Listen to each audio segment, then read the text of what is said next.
Hello, Isabella kind of wants everybody. to... Sorry. Where are you?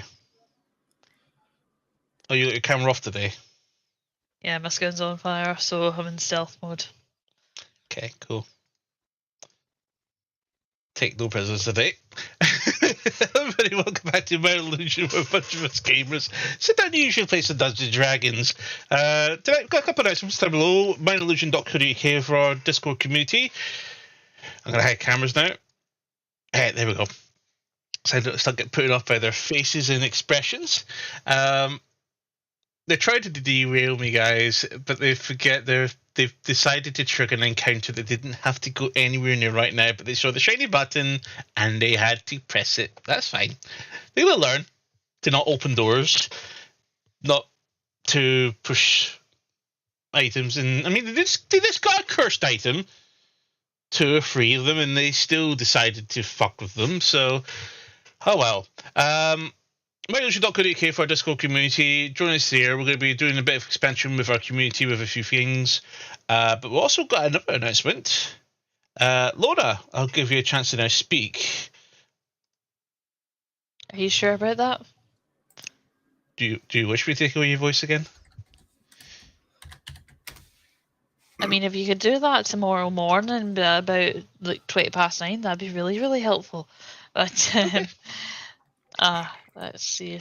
Do I actually have any news? Because there's not really been much happening. To be fair, January's an incredibly slow month. Not really much news happening like in terms of MS this week. The only thing that I can see that's maybe like something worth talking about is the announcement that the all-party parliamentary group for MS has been reformed, and it's one of the main ways that MPs and peers, members of the House of Lords with an interest in MS can try and bring about positive change. And I say try with a very, very loose air quotes, given how things are happening right now, the government. But the group's now chaired by Mr. Oliver Ryan, who is MP for Burnley. And yeah, that's apparently happening. Cards on the table. I don't know a lot about politics, given the fact that I'm not a very politically minded person. But yeah, that's a thing now. In terms of what's actually going to happen with that, they're going to invite people with MS to get involved with the party group, and they want the issues faced by people with MS to be shared in Parliament. Next year, they plan to hold events on issues facing people with MS, and members will also talk to MPs about important legislation going through Parliament. So I think that there's a couple of links on the MS Society website if you do want to get involved with that, but they're going to initially start off their focus on employment for people with MS, because I'm going to say it louder for the people in the back, just because you have a disability does not mean that you cannot work.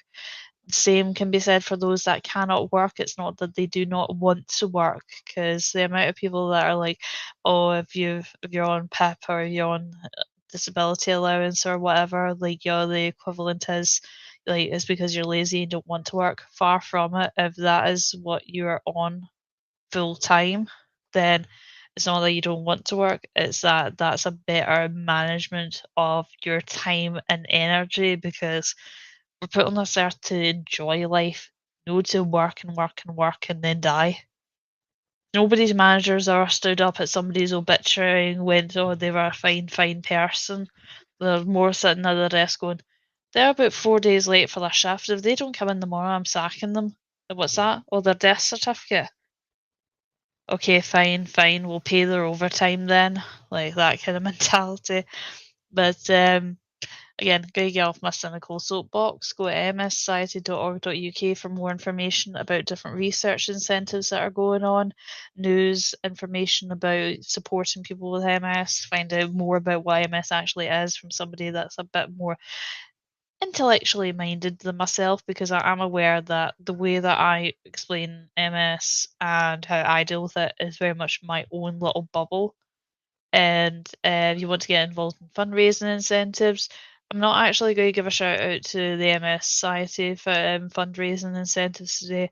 Instead, if you can donate to the LA wildfires, like support funds that are going on, because what's happening over there is terrible. And as much as a lot of people go, oh well, it's all the rich and famous that live in LA, not true. There's average everyday people that live there as well that need support.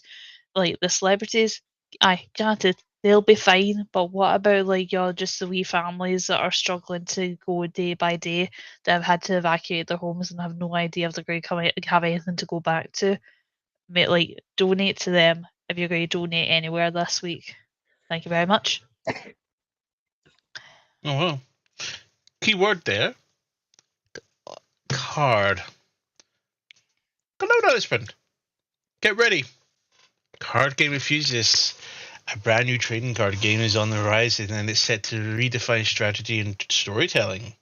We're thrilled to announce that Guardians, Mercenaries, and Creatures is an evolving into dynamic of the trading card game currently in development. Dive into a world where heroes rise, battles unfold, and every card tells a story. What to expect? A deep, immersive card game experience inspired by the lore of Guardians and Mercenaries of Creatures in relation to the Volara universe. Unique card mechanics and strategies that blend the creativity with competitive gameplay, and a vast array of characters, abilities, creatures, spells, items, even magical items, features, and many other things that can blend creativity with competitive play. A vast array of stunning artwork and card designs to bring this vibrant world to life. We're at hard work and crafting mechanics, balancing gameplay, and designing captivating cards. And this is just the beginning. Stay tuned for more updates and reveals and sneak peeks. So, that will conclude tonight's announcements. Let's jump into tonight's session of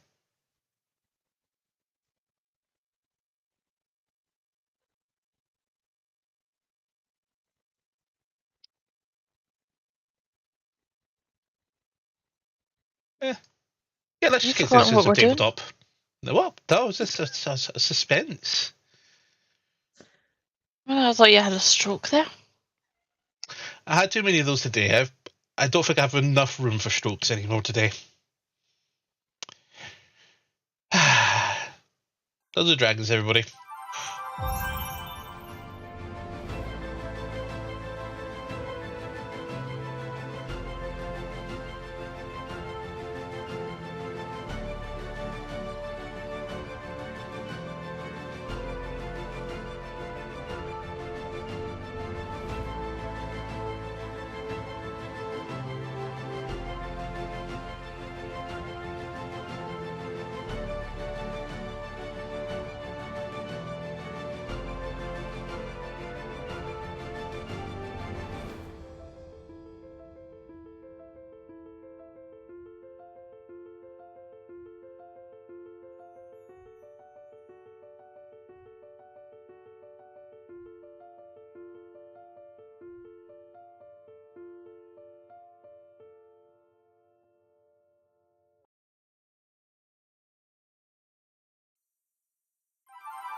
It is what it is indeed. Welcome back. So, last time we were here, Lunar Eclipse dispatched the Lich inside the vaults of Colossus City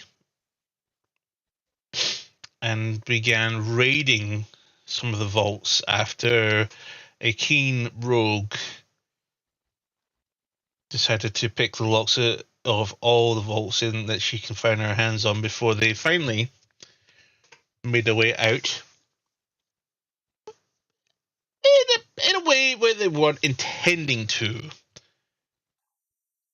They found what they were looking for, the celestial keystone, the astral map fragment they were looking for, and upon attempting to tune to said item, dragged everybody within a radius into the astral sea, in which, yes, was definitely, you shake your head at me. We got it recorded. To which they are now being met with a trial to see the worthiness, to see if they are able to wield and master this ancient relic and also gain access to its secret properties. But till then,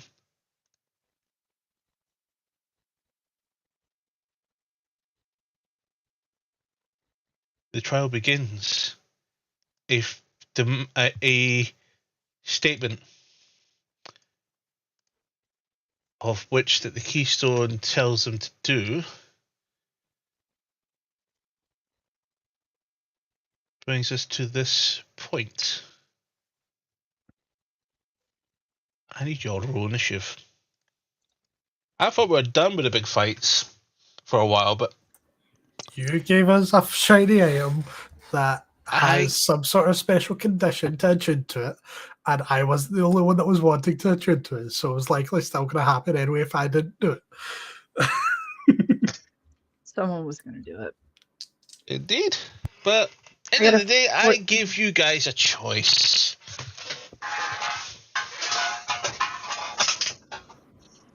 I got a 14. 14 for Malara. Same.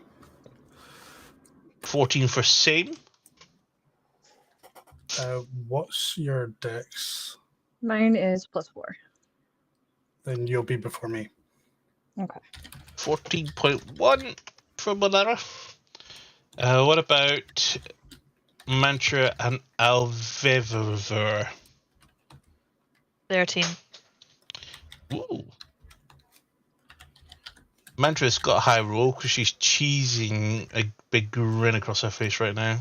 And she's trying to push it back down again. See? You're Oh muted. I think she's been trying to speak all streams so far and we've not heard a single word. What's your initiative? Come on, tell us. She's trying to fix up tech issues. It's not as if we rush you when tech issues happen. Bullshit, yes you do! No, we do not. We just take the piss out of you. That's pressure.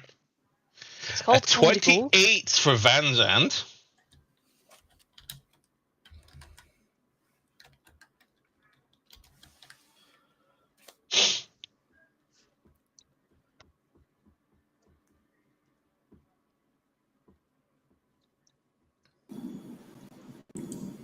I guess I can just not use my noise cancelling tonight. Oh well. I guess you can hear me now. You'll also hear everything I type. Apologies for that. But I got a 28. I'm going to assume your dex is higher than Van Zandt's. Actually, yes.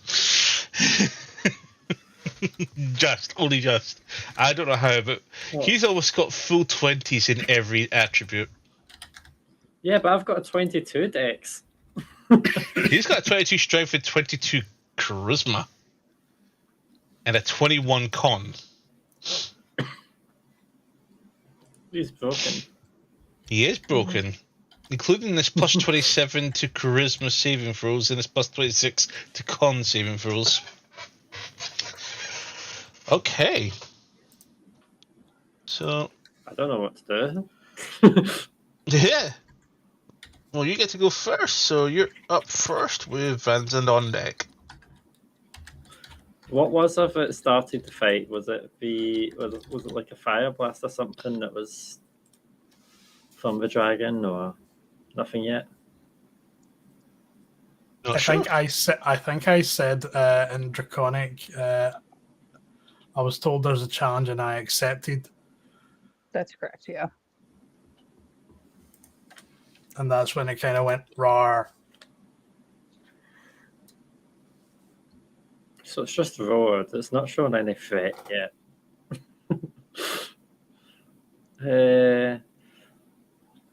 I'm kind of worried about this sort of aura going from around the dragon. Is it going to be safe to run in there?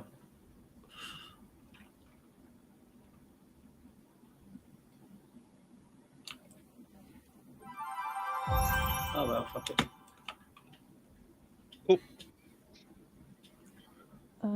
Just so you're aware, Foundry's not displaying on the. Oh, there we go. Never mind. Are you sure? So,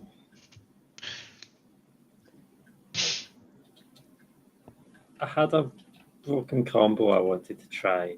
Of course you did.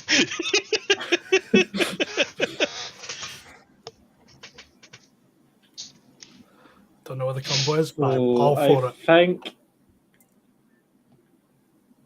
as my bonus action, I'm going to improved. Do I need to even improve steady aim?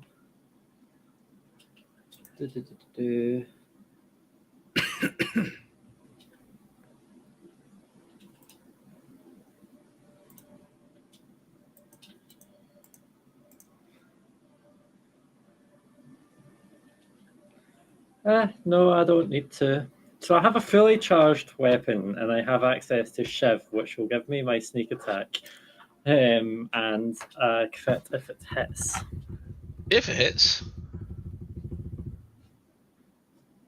But to give me a better chance of it hitting, I am going to use my steady aim, To give the advantage. so I have advantage. And now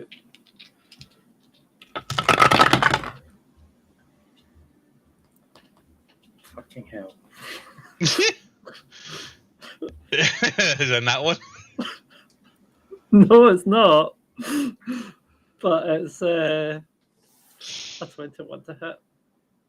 A what? 21 to hit. Misses. You jump in, you run in, and you go to shiv it in, and it just deflects off the plating.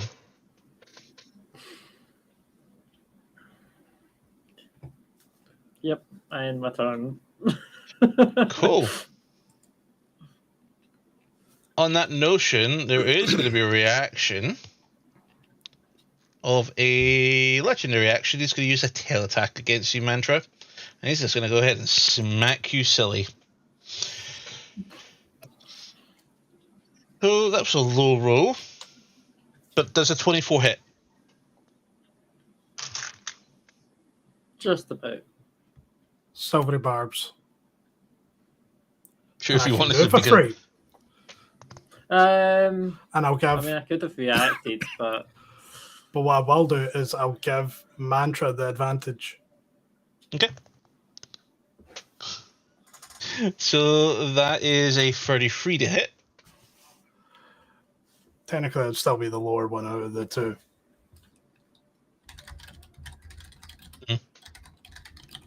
I think I'm going to take the hit rather than use shields. I'll save my reaction for something else. Okay.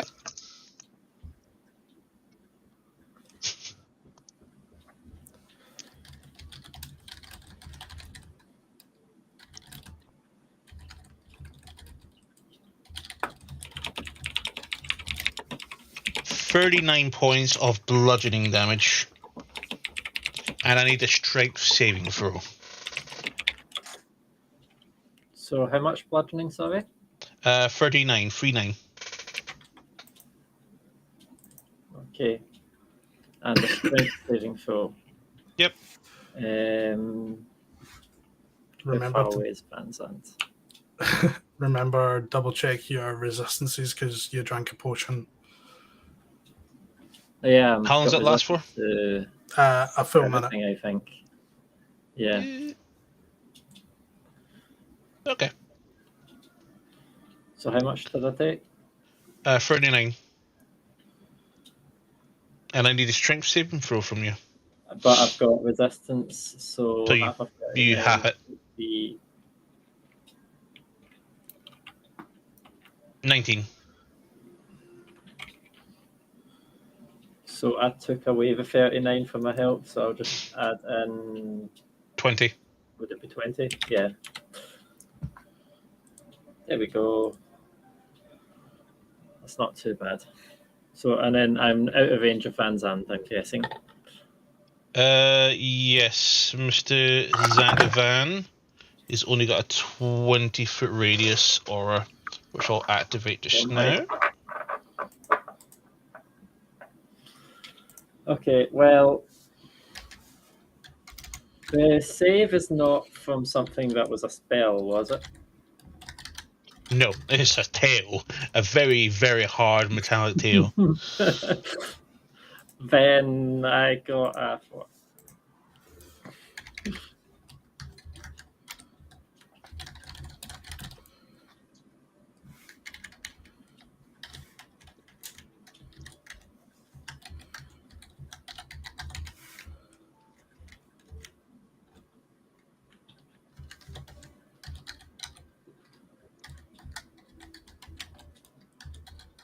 Did you say a number, Bags? I didn't hear a number. I said 4. Yeah, that fails. You're prone. You've been knocked on your ass. Alright. With that there, next up is Van Zandt, who is going to now move up with his awesome paladin aura of defending.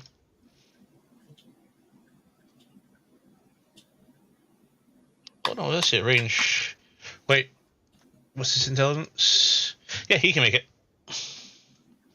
He floats his way up to the dragon, construct thingamajig, and he's going to go ahead and do a gavel attack. Yeah, we. That misses. Okay, that is his turn as well. So next up is lair actions.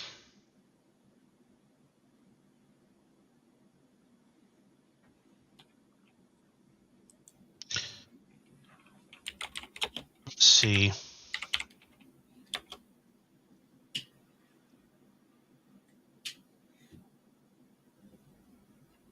Baron, strength saving throw, please. For what reason? Gravity shift.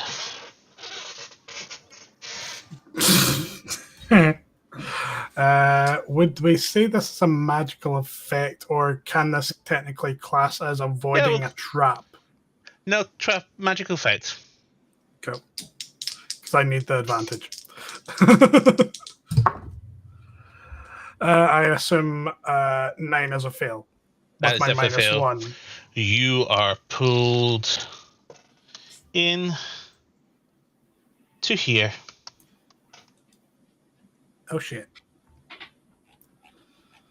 That's the lair action. So lair action 1 is active. And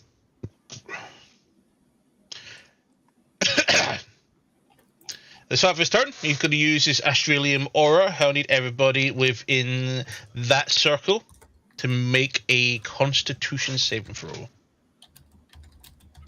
Oh no. Is it a spell? It is magic, but not a spell. Well, just because I've got advantage against spells cast by creatures within 5 feet. So if it's a spell I cast a while back, it's still lingering. No. So no advantage. I'm assuming this is it's only the people that's inside the order, yeah? Yep, and you have Van Dan's benefit, remember? Oh, then that's even better. That's a plus 10? Yeah, 12. 12. Okay, then... Fuck, I'm having the maths. 41. My sound cut it there, what did you say? 41. 41, that's a save. 37. Save. And What's that? Van Zandt got a 38. So everybody saves, everybody takes half damage. Take 39 points of radiant damage. I take a quarter. So was that 39 before the half or after the half? For before the half. So 19 again. Convenient So a roll. quarter again, so So Yep. what was the base damage there, sorry? 39. So if you're quartering it, it's 9. Cool. And he is going to go ahead and attack. He is going to go ahead and give each of you a bit of love. Mantra, he's going to claw you. That is a 28 to hit. Yeah, it has. And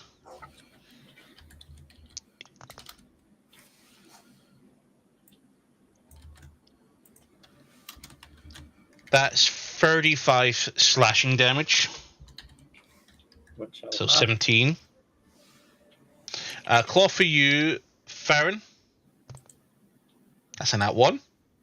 And a bite for Vanzand. It's cocked. That also hits.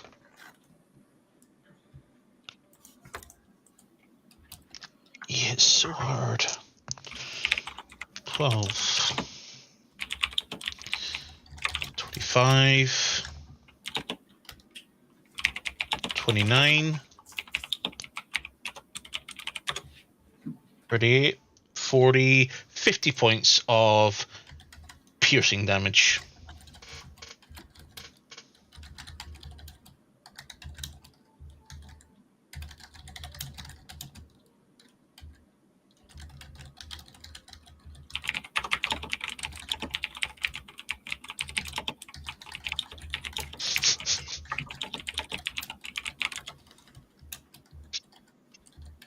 Oh.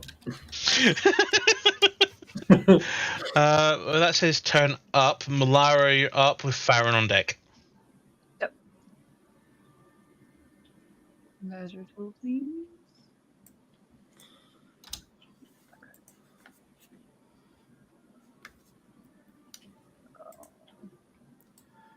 Oh, I don't want to go too far. I'll go here.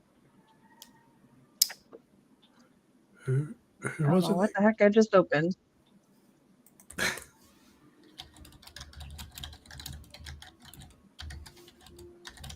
Go here. Go there. All right, you know what? I'm just gonna do this the old-fashioned way. Sorry, I had to switch computers. You're all good. There.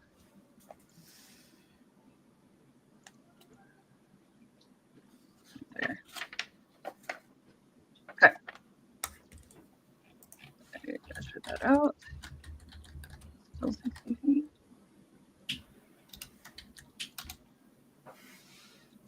All right, I'm gonna cast the spell Harm. So if you can roll Okay. a Constitution saving throw for me.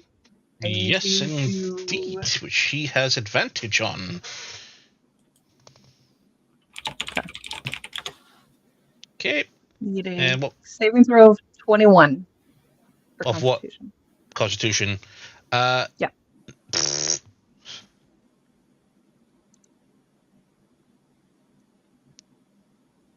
23. Dang. Well, it's still going to take half damage. So let me go ahead and Mhm. roll that damage. What happens is you are going to receive necrotic damage. Let me go ahead and roll this because there's a lot of dice and I don't have that many.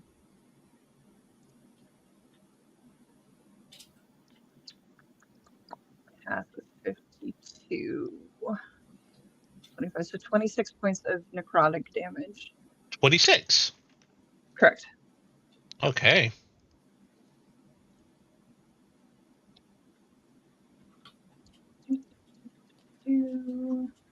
Okay. Doesn't seem to be bothered or affected by that. Oh, well. Okay. Nice we tried. Okay. And then as a bonus action, I don't have anything at the moment, so we'll go ahead and pass my turn. Okay. Farron, you're up. Alpha on deck. Cool. Just to hold myself right and stuff, did Liv need to do con saving throws for the attacks that she took? Because if I remember correctly, Mantra cast Fly and Farron. I don't remember if that's a concentration spell or not. I cast it from my heart. I think it'll be concentration, but When did you do this? Just before when we were over here. Why? Before You already we have flew, flying. Because my Oh, yeah. my right, speed cool. would have been my normal walking speed, but Manta Yeah. gave me fly, which is twice my normal movement. Okay, yeah, that's fine. So why would you get flying? You already can fly. But that's fine. So, I think that's free save and free concentration checks. I'm just double checking with this. Because I was in the processes of typing that when you said, Farron, it's your turn. I'm like, I just might as well say it out loud. Yeah, cool. So 3 separate constitution rolls. Yep. Okay. DC 10. You've passed on all of them because of Van's hand. Except for the first one. Do save for the first one.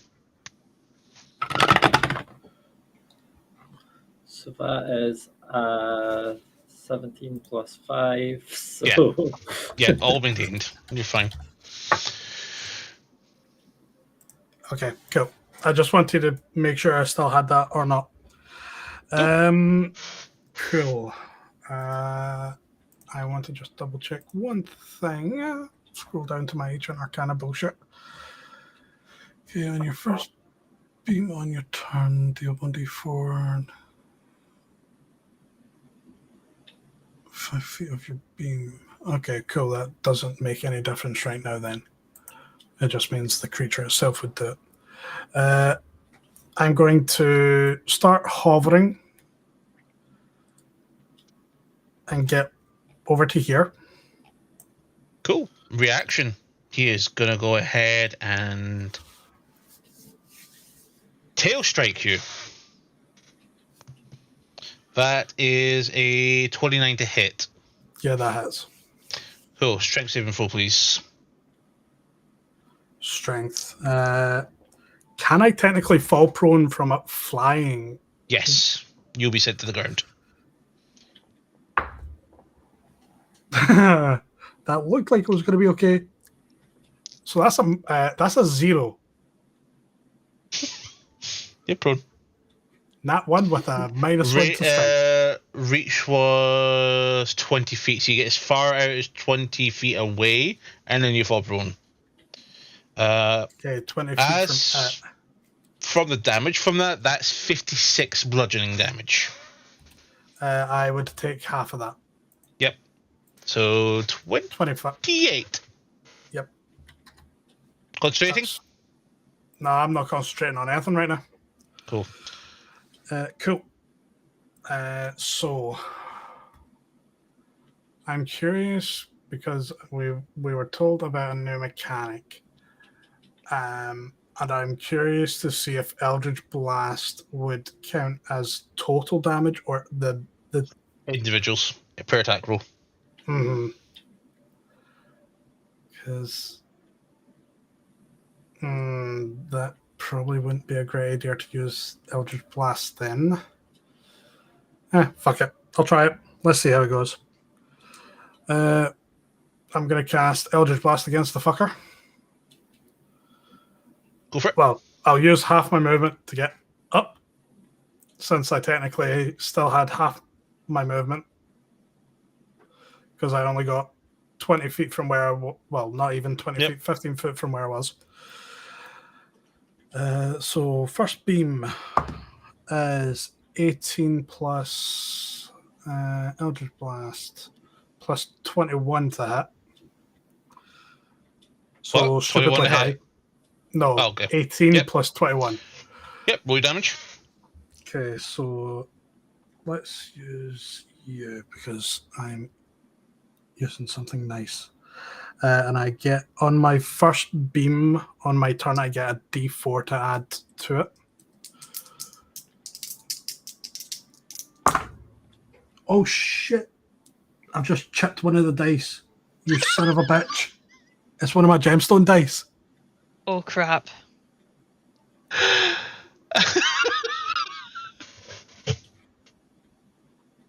Oh, that is so fucking annoying. It's less stabby on the corners now if you stood on Arguably, it's more sharp now. It's sheer stone. it. Oh, that is piss ass annoying. Not even a year worth of using you. I picked it up. I didn't even realize what I fucking rolled with it. Okay. Maybe before it was the wrong die. Fuck. That's kind of threw me off there.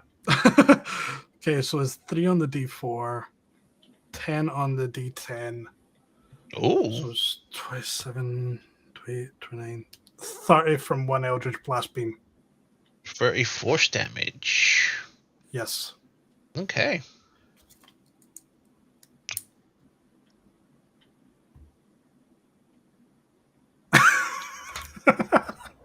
Thanks, Callie. Yeah, that's what I'm planning on doing from now on, because they're getting moved out of my dice tray. Yep, so next turn.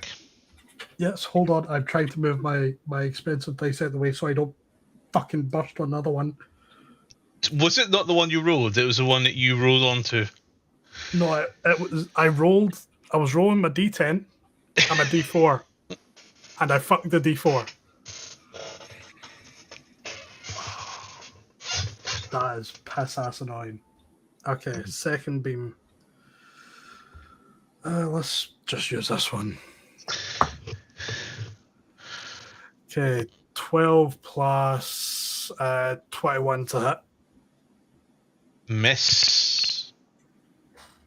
12 plus 21. Oh, 12 plus 21. Okay. Yeah.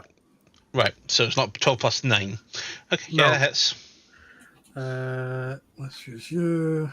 Don't add the D4 because it's only once per turn.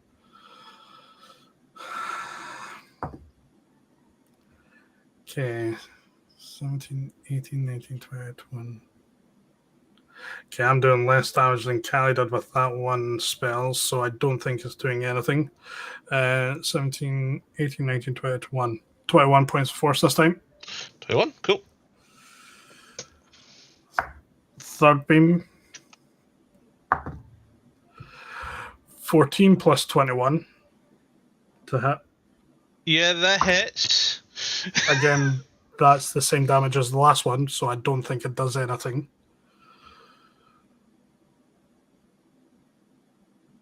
Okay. So it was 21 again. And at our level, I believe it's 4 beams for Eldritch Blast. Oh, was it 21 damage again? Yeah. Okay. Yeah, we're level 17. Yep, 4 beams.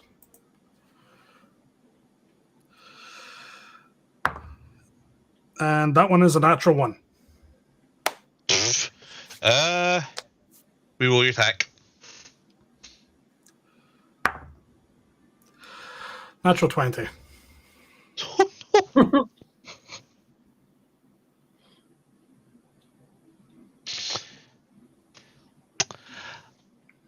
Odd is mantra, evens is Van Zandt.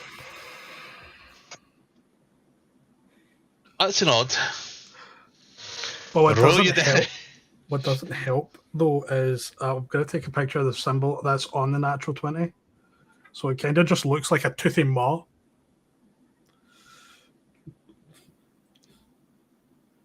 Not Saturday.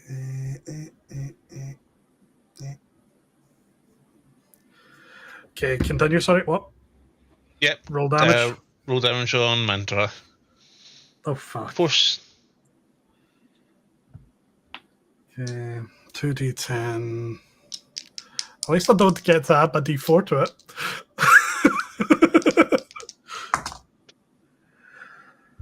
Nine, 10, 11. It's 28 points of force damage. Cool. So take 14. Yeah, I'm wondering, see if I was... Nah, it's probably not worth using my reaction for that to half it again.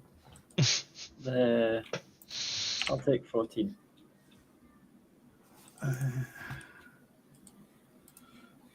Copy image.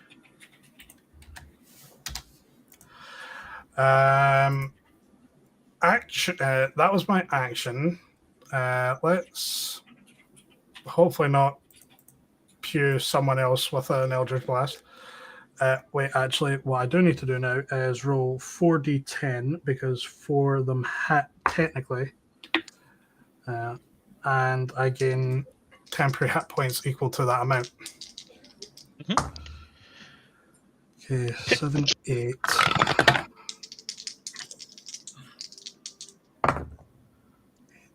Bless you. 13. Ta. 18. I gain 18 temporary hit points. Cool. Cool. So I've taken the 2 sorcery points off. Now let's have a look at spells.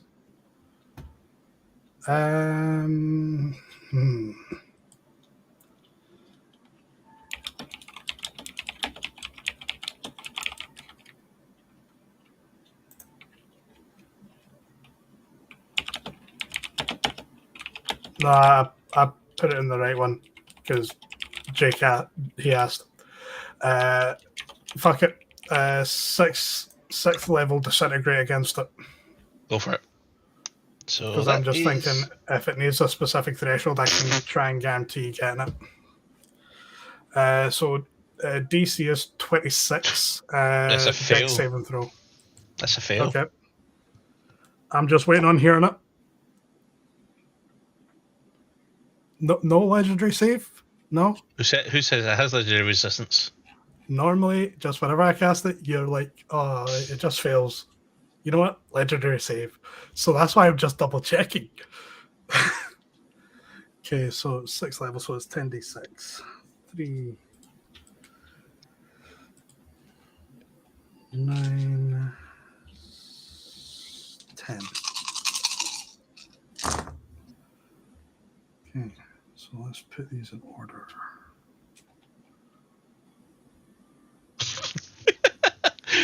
Dink. No, Ducky, there's a worse thing coming. Don't worry about it. Calculator. Not calendar, calculator. Okay, so 6 plus 6 plus 5 plus 5 plus 2 plus 2 plus 2 plus 4 plus 4 plus 4. 1, 2, 3, 4, 5, 6, 7, 10. Cool. So a nice round number, 80 points of force damage. Sorry? 80 points of force damage. 80. Cool. Oh, that hurt my head. Yeah, see if you tend to slap your headphones, usually the force will carry on through your head. Yeah, they kept cutting out every single second syllable you were saying. It was weird. Uh-huh.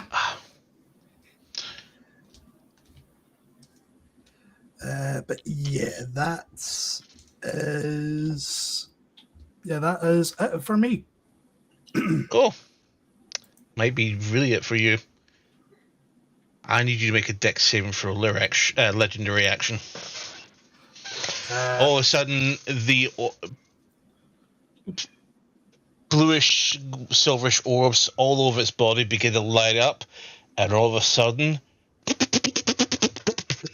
all over you, you see thousands of energy orbs pound into Varen. Dex save. Jesus.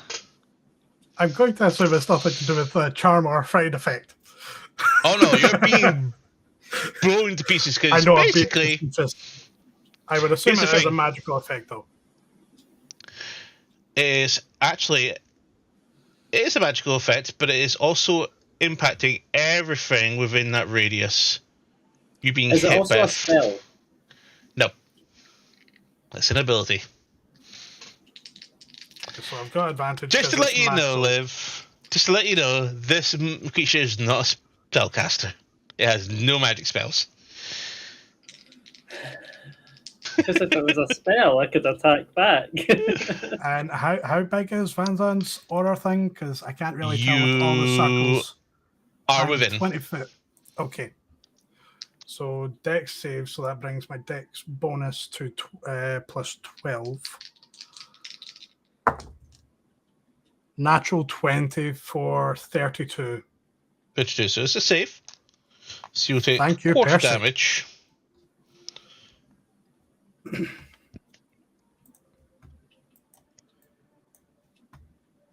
Oh, Which I guess you're halving to 20.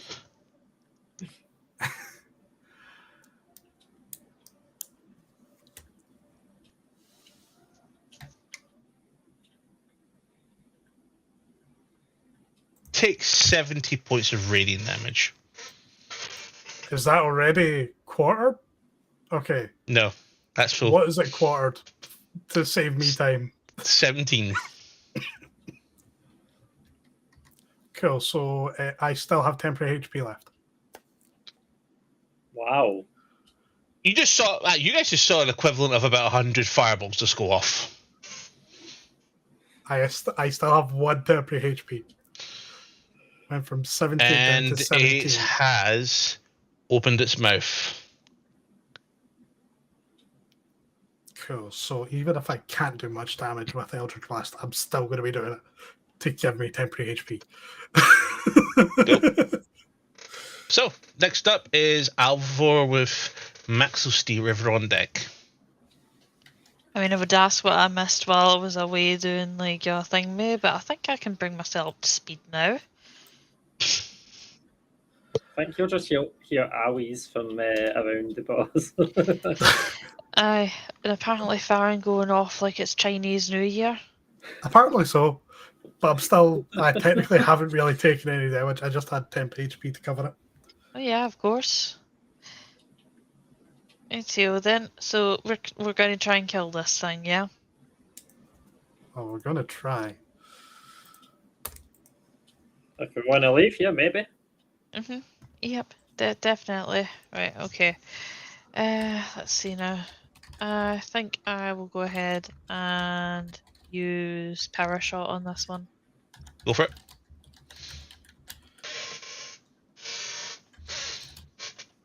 Now, do I have to roll to hit with this? Because it's not very clear on the character. So damage die on the power shot. So you shoot with your weapon, as usual. Right, okay, so shoot with the bow as usual. That is not going to hit, that's a dirty 20. Yeah, that's a miss.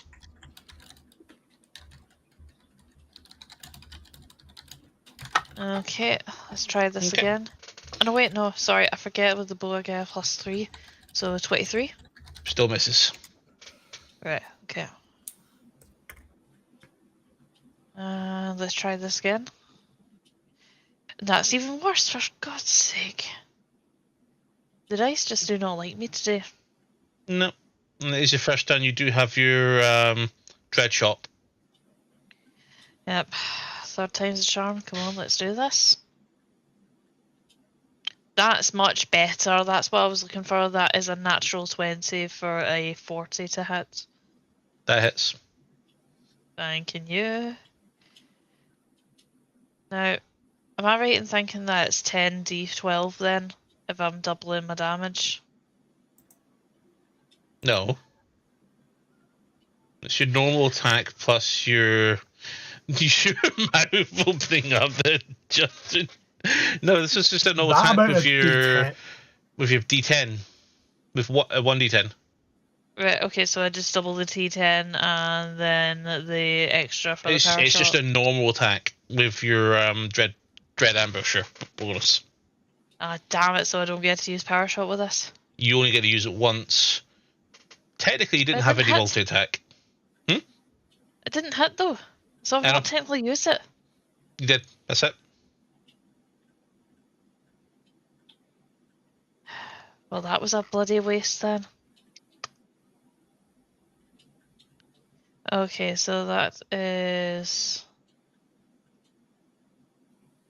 23 plus bloody quiver. So I keep forgetting to add in the additional thing made for the bows I'm using. So that is 25 piercing damage. Okay.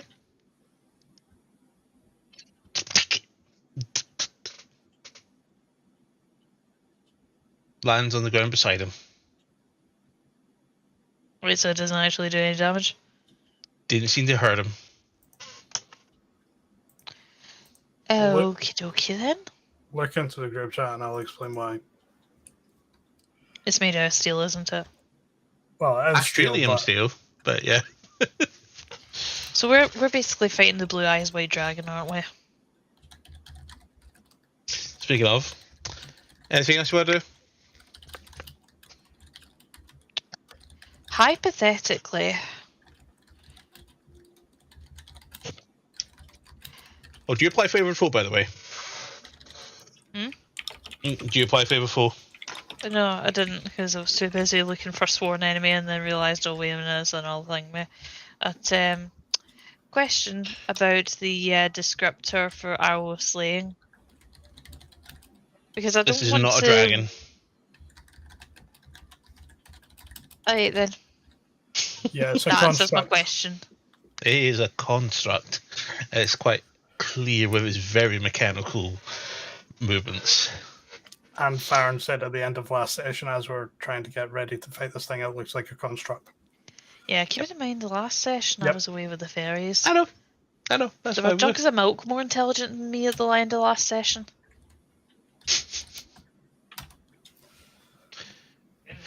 Okay. So anything else?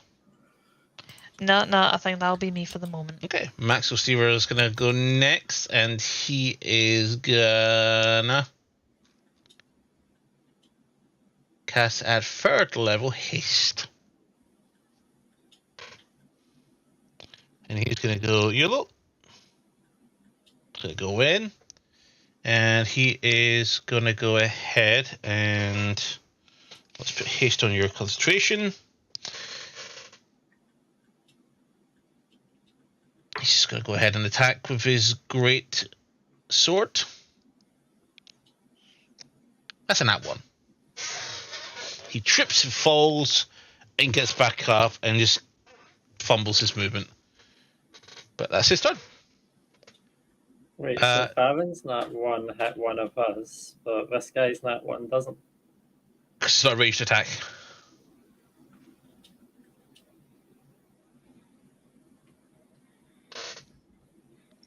Just checking. Yeah.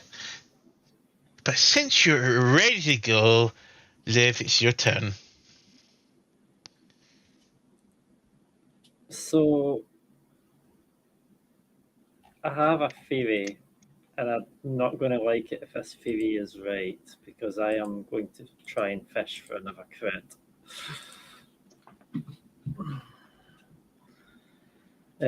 So between at the end of my turn, I got a 6 on my roll to get Shiv off of cooldown. So I'm going to use. I'm going to stand up with half my movement, and I'm going to use Shiv to with advantage because of silvery barbs from Farron to try and do that attack, and that's a good roll. It's not a nat 20. But that doesn't matter with this one. It's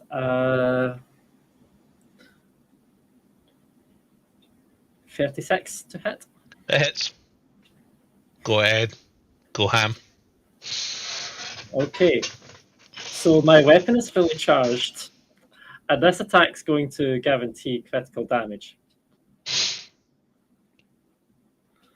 So this is going to be a lot of dice.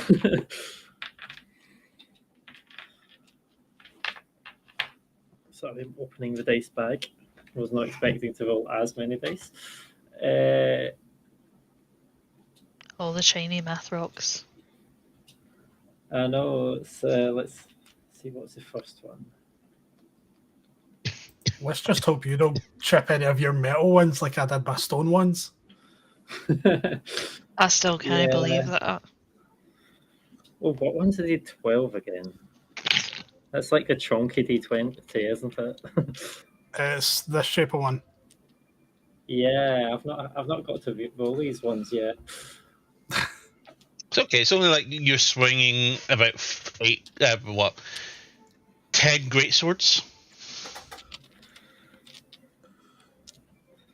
I know, but I mean, I need to pick They're not my great favourite swords, great colours of axes, this but one because I've I've not tested my D12s because you never use them. So now I started to get testing them with 10 of them.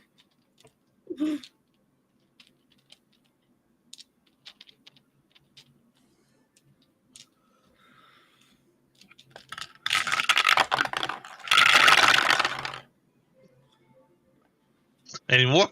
That damage is kind of shite. I'm going to add it all up at the end, but I'm just moving these all the way out back to so that we're not going to get bumped into by the next set of dice. I mean, there's a couple of 12s, so that's not too bad. Oh, it's so annoying moving dice without changing what way up they are.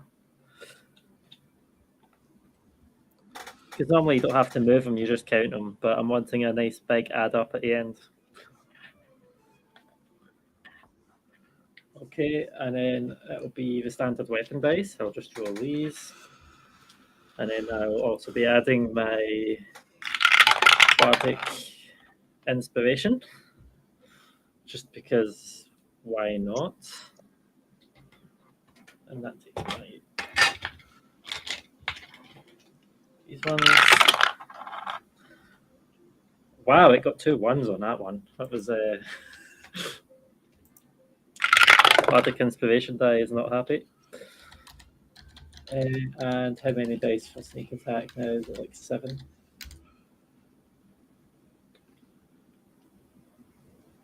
Yes, 7.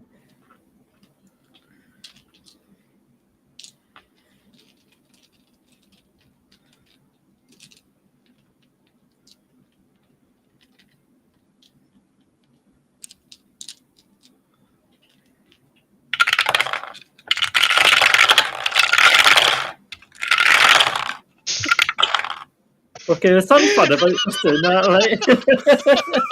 I forget you have the sounds. Because normally I've got that filtered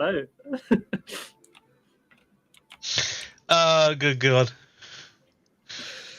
So, 3 plus 12 plus 6 plus 11 plus 8. I'll keep going quietly. Other than a calculator.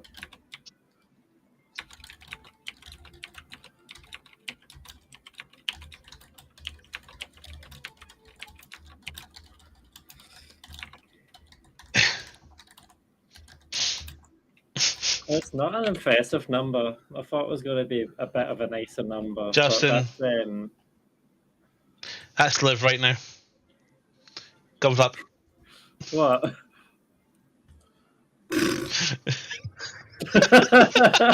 Okay, yeah. Fail. Not wrong. Nope. I don't want a small dice. So. Yeah, I was coming to reveal. That is 120 hellfire damage. Hellfire. Nice. Cool. Nice. He is fortunately resistant to that. What? Mm-hmm. There's a radiant damage element in that attack. But does it not say, as part of hellfire, creatures vulnerable to fire, necrotic, or radiant take double damage from this weapon? Mm-hmm. So I guess it has a radiant part of it. Yeah, it's radiant, necrotic, and fire. Okay. No, it doesn't seem so to then- move at all. So if that weapon says that it's doing double damage, then technically, doesn't that then counteract the resistance if it is resistance? Yep. No, because it only works if it's vulnerable, and it's not vulnerable to those damage types. It's actually resistant to one of them. No, wait. It's resistant to one of the... It's resistant to 2 of them, and it's immune to 1 of them. So you can still get the resistance, but you're nearly immune to it. So I Swords, forgot the question mark? plus 14 at the end, so technically it was 134. Fine, fuck, give you 7 extra points then. Don't worry. Every point counts. Oh, don't worry. Well, it hasn't taken notice. Its eyes begin to glow. But It yeah, probably doesn't like my radiant damage. So I'm going to just walk outside its circle now. Oh yeah, it's being funny. Cool. That's because I had the wrong tool. Not 35, 30. There we go. And oh no, I should have attacked with my bonus action. Damn it. Can I pretend I remembered to attack with my bonus action before I ran off? It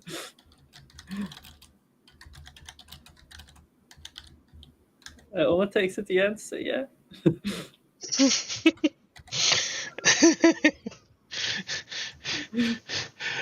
she went stab and it went through and you're like, oh shit, and he just like walks away. You're like, oh, I think I broke it. Yeah, but can I pretend? I'll let you go. I'll let it off. You need all the help you can get right now. What's going to happen next? And just about to delete all your hit points in this round. So this one does not have advantage because Silvery Barbs was only my next attack. So that is 27 to hit. Hits. Oh wait, no, I lie. I was looking at a wrong weapon. It's only 26 to hit. Hits. Cool. This is going to be pitiful damage in comparison.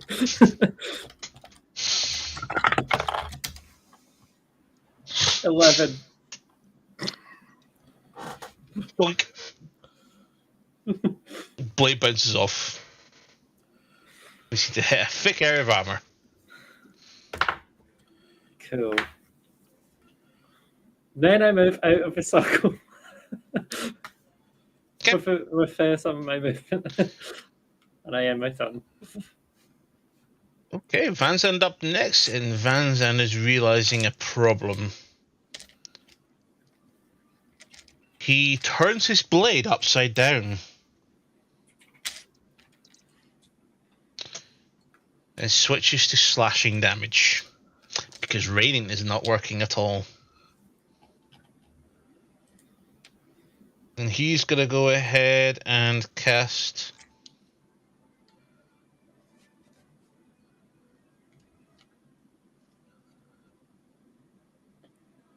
Haste. And he's going to go ahead and slash.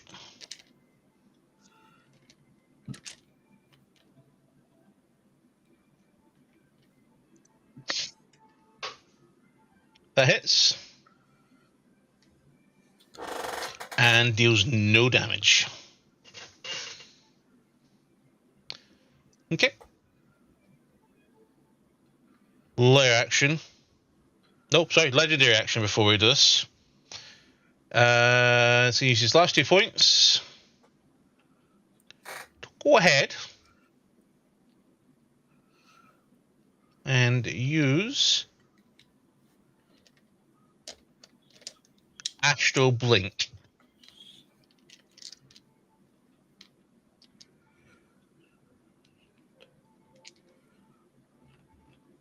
He's going to disappear in a complete visage of his outline. To just fades and sprinkles away, and he reappears over here. And now he's going to use his lair action. Celestial Flare. Oh dear.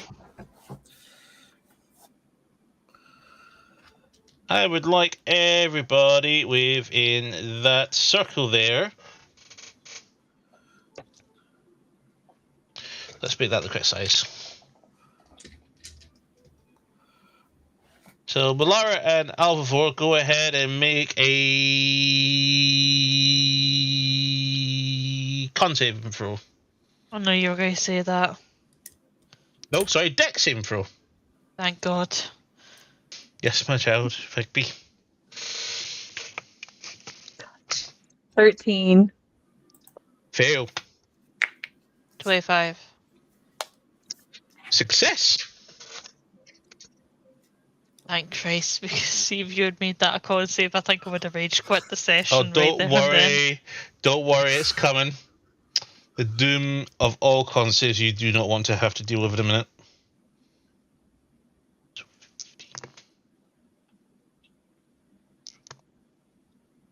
Okay. Take 30 points of radiant damage.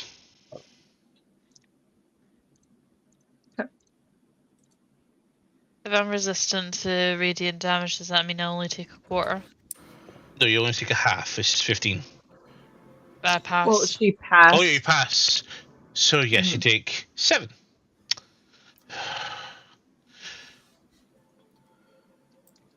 I'm so annoying when they pass the saves. Yeah, if 7 7 is a points are in. half rounded down, then shouldn't it really be 4 then? No, 7's a quarter. Half is a 15. Ah, sorry. Look at them trying to bargain further down. I thought you said that the damage was 15. I didn't realise that you started at 30. 30, 15 halved.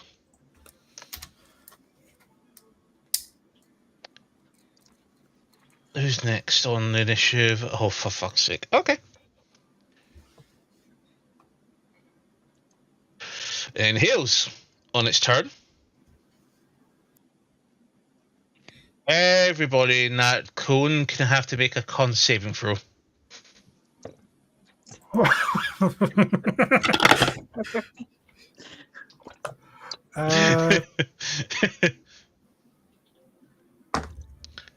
Success from Van Zandt.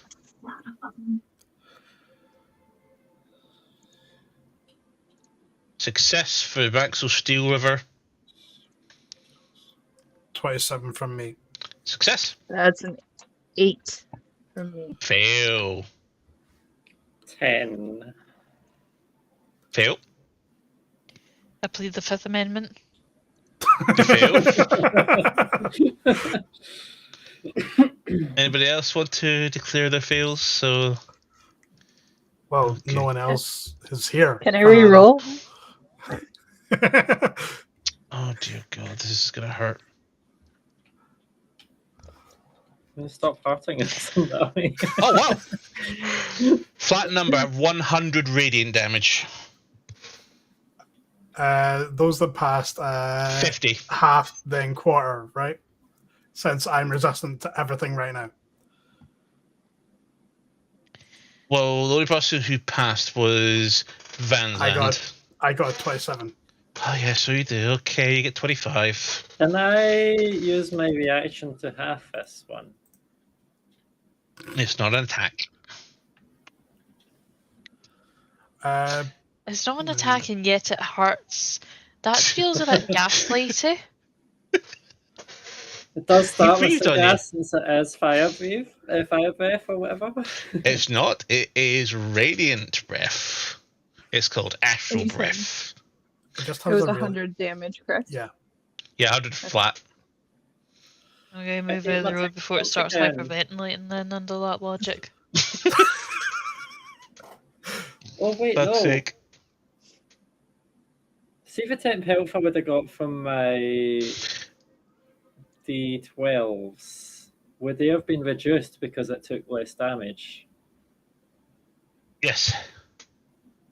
What would they have? So I would have to tell you how much it was for you to tell me how much I would have had as temp health. Oh, fuck's sake. See, this is why Well, I do tried it to later. remember to do it in the moment. It'll be half of what you gained. Okay.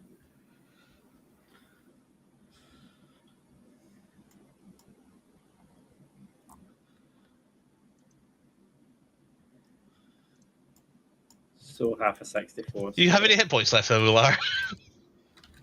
Yeah. Surprisingly. Okay. And unfortunately, he did recharge his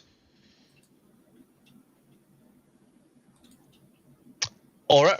I need another con save from the only person in range, which is Alvar. Oh, wait, and piss off.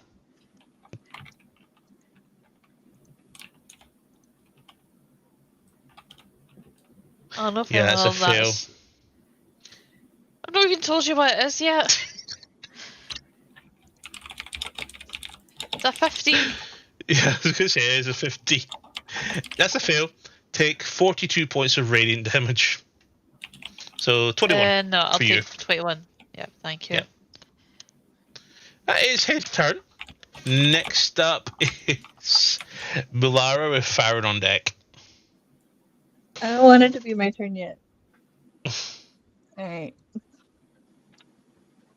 I'm going to test the theory. I'm going to go ahead and toll the dead.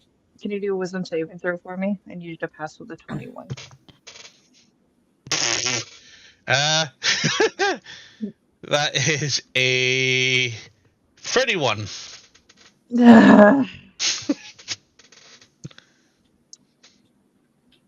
Little half damage. Dang. No, I'm looking at it real quick. No half damage. Sorry. As a bonus action, I'm going to go ahead and do Conversion of Darkness. Any incoming damage for the next minute is going to turn into necrotic damage for me. Fantastic. Okay. Anything else? Nope. Farron. You just got breathed on. Cool. So, first of all, let me actually just double check. Legendary action, by the way. He's going to use Chromatic Fury on you. Not Chromatic Fury. Celestial Fury on you. Go ahead and make another Dex save. I think it's Dex. Is the Dex? Give me a second. Celestial Fury, con save. Cool. And I'm within technically the 20 foot from Van Zandt, so I get his plus 10. And you said last time it is a magical effect, so advantage. Cool. So, what save is it? Dex? Con. Con. Cool. So that is actually even better for me. So it's plus 22. So that's a 34. 34. That's a success. So overall, you will take 10 damage.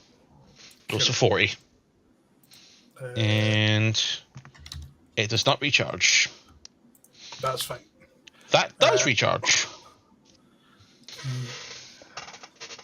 Wait, does his thing have a recharge? Am I being stupid? No, that did have a recharge. That's good. Okay, yeah. So you're up. Yep, I'm just double checking something.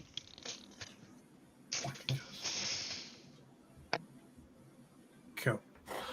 I was just wanting to make sure order of things to make sure I do things in the right order so I can actually do them. So first of all, I'm going to stick with my tried and true Eldritch Blast. Go ahead. And I am well within range because it's 240 foot range for me. So first one is a natural 1. Again. Misses. Okay. Miles off. I am happy that it was a nat 1 on that and not what I plan to do after this. Okay, that's 16 plus 21 to hit. Okay. 21 points of... No, 7, 8, 9, 10, 11, 11. Yeah, 21 points of force.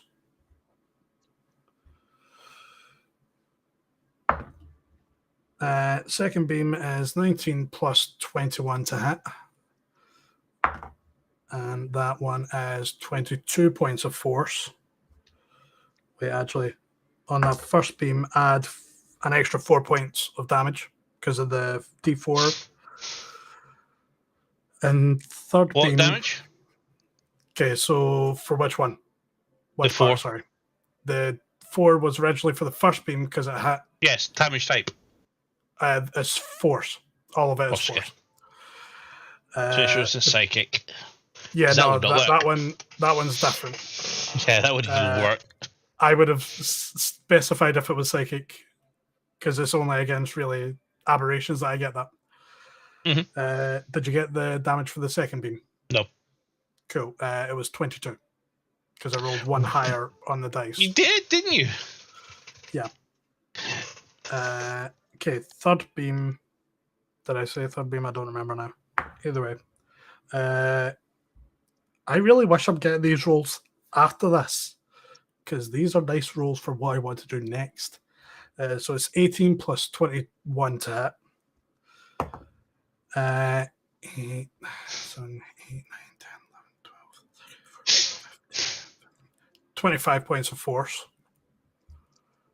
And fourth beam, again, 19 plus 21 to hit. This one is 22 points of force. And let me just quickly re-roll for my temp HP now. 9, 10, 11, 19, 22 points I gain for temporary HP. My bonus action, however, is a really, really nice spell that is going to appear right in front of him as I cast as a bonus action 9th level Blade of Disaster. Cool. And the reason I'm saying I would really like those rolls for my Blade of Disaster attacks, because that allows me to do 2 attacks, and it increases my crit range from just a natural 20 to instead being anything on a d20 that is 18 or higher. Mm-hmm. So, just right in front of him at the edge of there, I'll just temporarily draw a wee sword. No.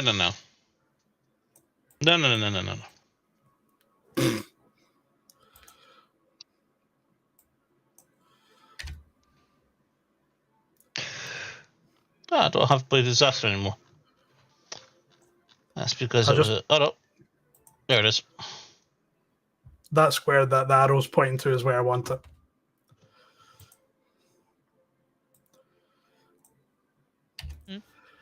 Go.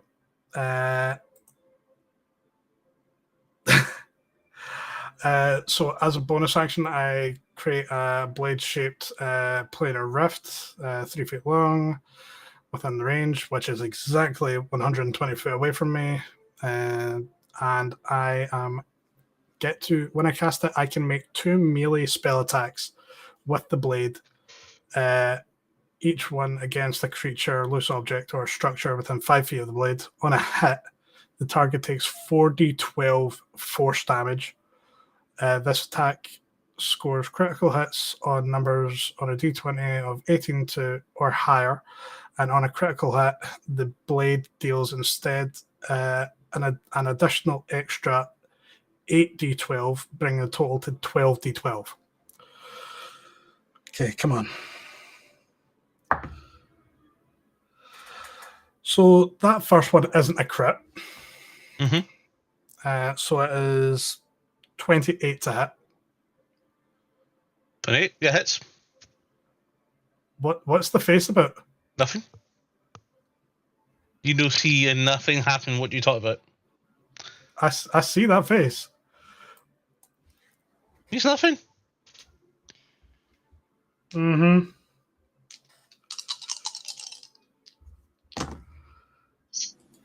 Makes you kind of want to play poker against her, doesn't it? I know, right? That was actually not bad rolls. One was low. 10, 19, 25, 28 points of force damage. Yep. And second attack, let's change D20 and use this one. Yay! Let me grab the other D12s I need. You crit? Yeah, 19. Well, technically not a natural 20, but 19 on the die for stupidly high to hit. Mm-hmm. And now I roll all these for damage.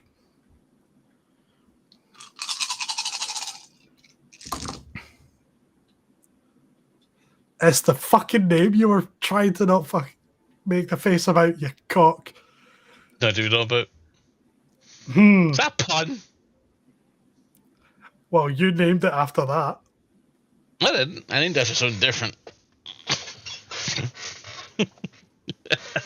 Okay. You grass. Knowing grass, I was like, no, I'm just going to quickly look at the name.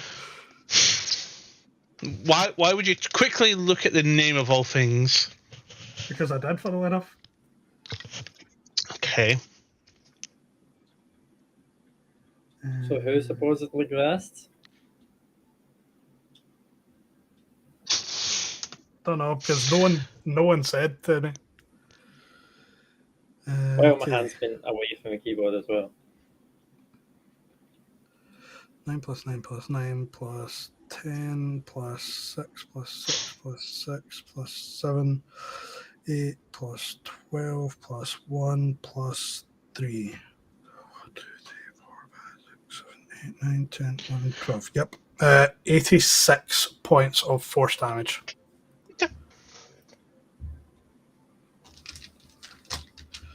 And I will now need to remember to keep concentration on that shit. That is my turn. Yeah, actually, I'll move there, so I'm definitely within the order. Cool. Legendary action. Teleports to here. Shit.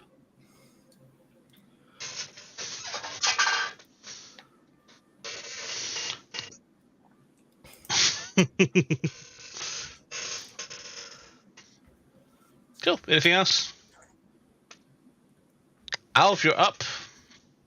Steel River on deck. Question. Teleporting is different to just moving, right? Yes, Yeah. you don't get your opportunity. Freeloaders. Hmm. Every time you ask for something free this game and you don't get it, I'm going to call you freeloader. All of you. You know what? 3rd level fireball at this thing. Oh, were you dropping it? So let me just double check. So it's a 20-foot radius sphere. So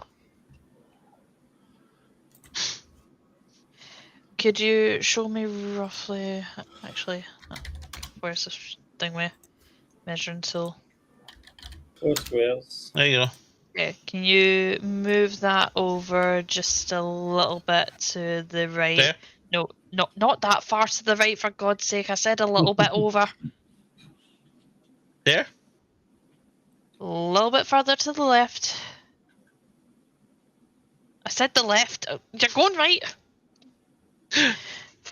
Honestly, thank God I'm you not don't going drive. around. Very correct, thank you. And maybe 1 square down, please. Okay. Thank you. Yep, that'll do. 23. No, wait. I think it's 22. Let me check. Oof. Dex mod. 22 to save. Okay, that saves, so you're taking half damage. Cool. Taking quarter.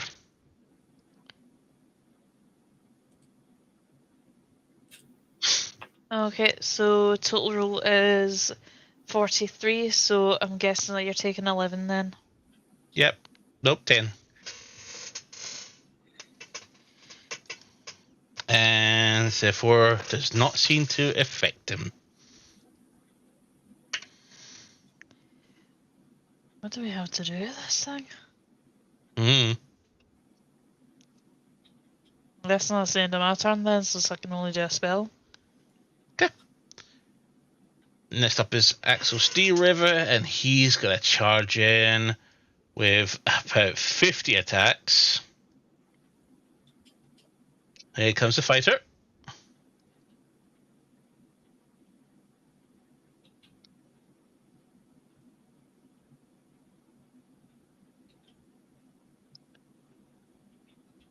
First attack. Miss. Miss. Miss. Crit! And deals no damage. So that's his turn. Up next his mantra with Van Zandt on deck. Okay, so it doesn't say in the item description, but I think I remember you saying something like with this weapon I can choose to do piercing damage or hellfire damage. Is that correct, or is it just hellfire?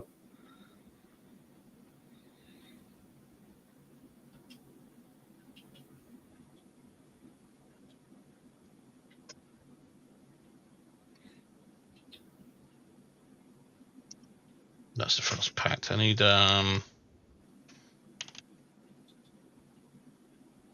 because of hellfire. That's what I wanted. So as per the item card,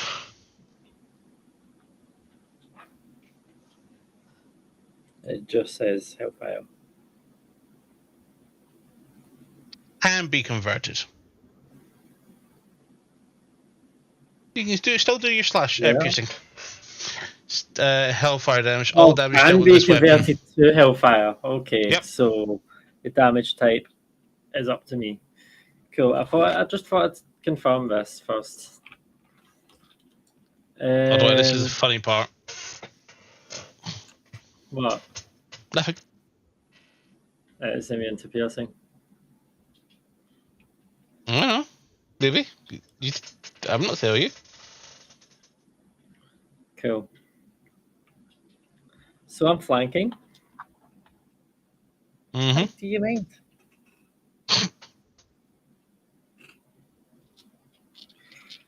Cat's bullying me.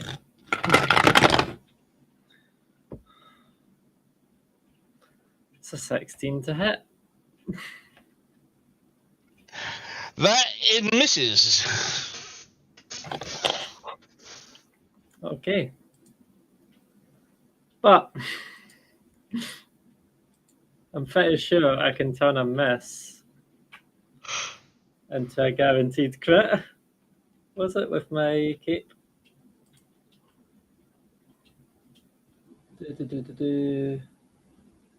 If you make an attack roll and miss, you can use your reaction on to turn the miss into a guaranteed critical hit. This sudden surge of illusionary mastery confounds your opponent, making him unable to evade your initial attack with a mere feint. So, yes, I am going to turn this into a crit. Okay. Sorry. We'll come back. We'll take a That is break not for an fully hour charged while I this wait for time. Mantra to roll her dice. See you soon. Bye. It's not fully charged this time, so it's only going to be Only. attack.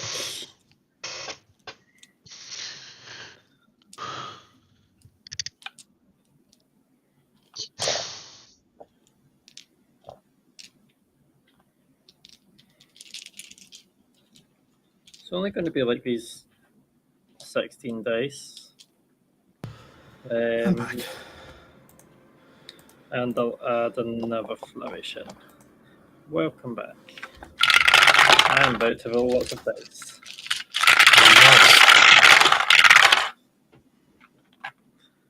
And on a critical hit, I get to reroll 2 rather than 1 piercing damage. So I choose these 2 ones. Well, one's still a 1, but okay.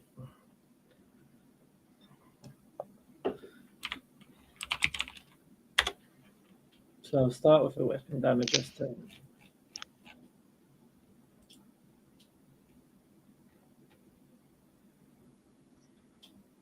So that'll be 4. Yeah, why is it not active? Plus.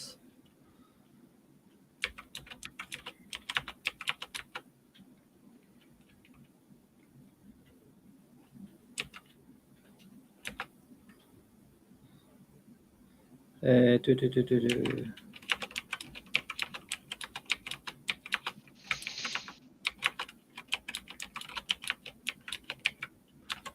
82 piercing damage. Oh.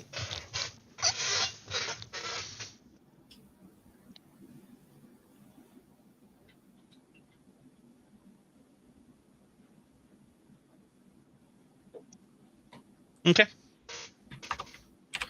So I'm just adding my time for hit points and my time for armor.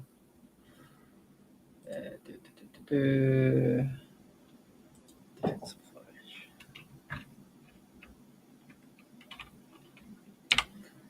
It's not a lot of armor. Oh well. Then for my bonus action, I am going to also stab it.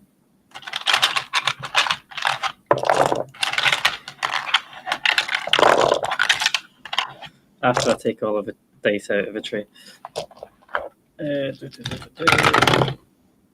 is a shite roll. Okay, I miss.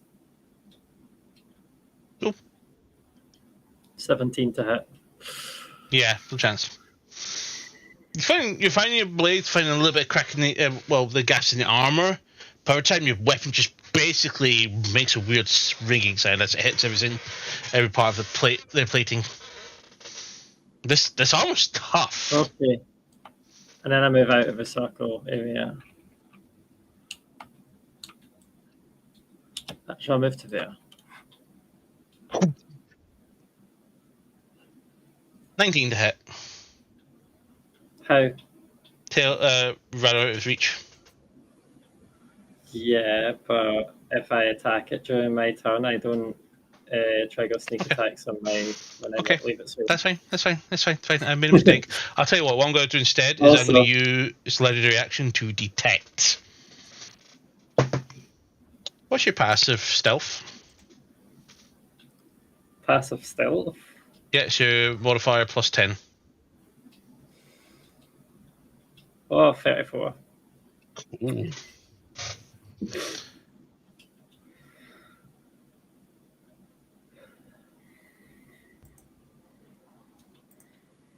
Cool. Good to know.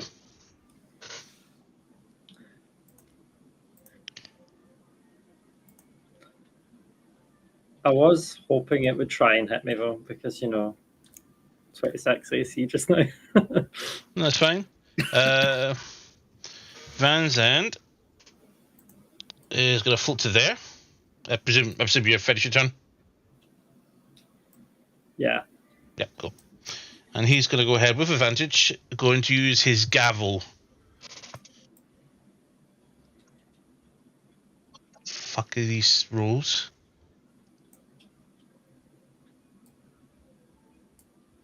So that's a 26 to hit, which hits. Fortune's not a crit.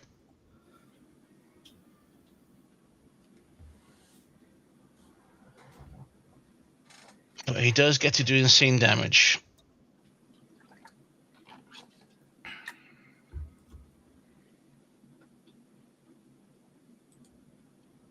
That's 13. Cool, so he deals 55 points of radiant damage.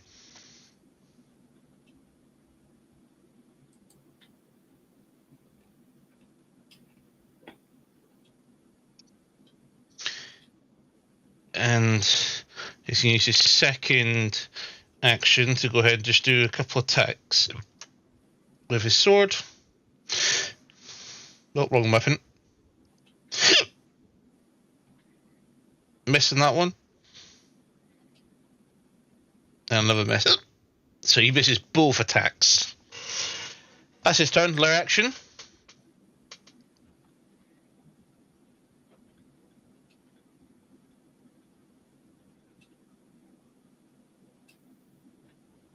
It's going to go ahead and use Celestial Flare on top of himself.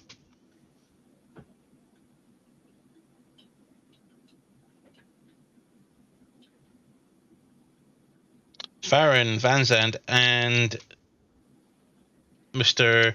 Steel River is going to have to make a Dex saving throw. So is it con or Dex? Dex.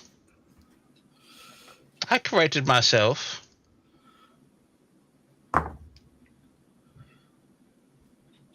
I think I failed.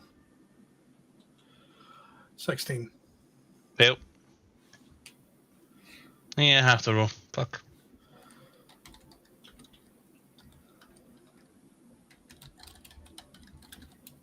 Doing successes.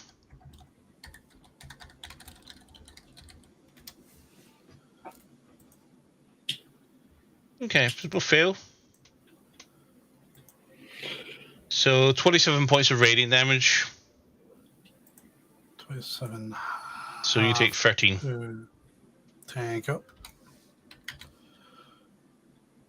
Still in temporary HP. Great. Are you? For now, at least. Yep, just about to change. Baron. Those claws and those teeth look very sharp. Actually, wait, I need to do a con save. That's fine. Continue. So, first attack is a claw attack, which hits for 36. Yeah, that hits. You know what? Fuck it. Silvery barbs. And I'm going to give... 19 to hit. I will give Mantra the advantage. 19. 19, yeah, that still hits. That's a natural 2. Like, I was pretty sure it's to hit is still fucking stupidly high, so even if I make the reroll, I'm just trying to get the advantages for people. Take 24 slashing damage. Halved to 11. 12. 12. Go. And second claw is a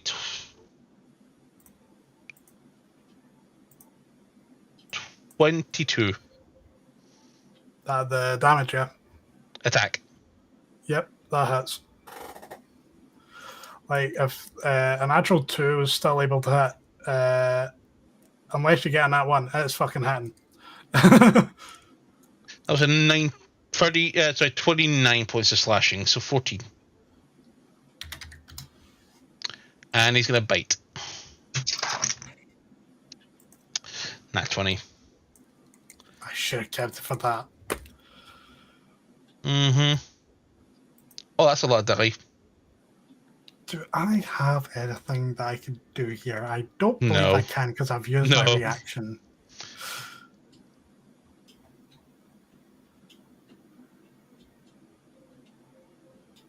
$62 points of piercing damage.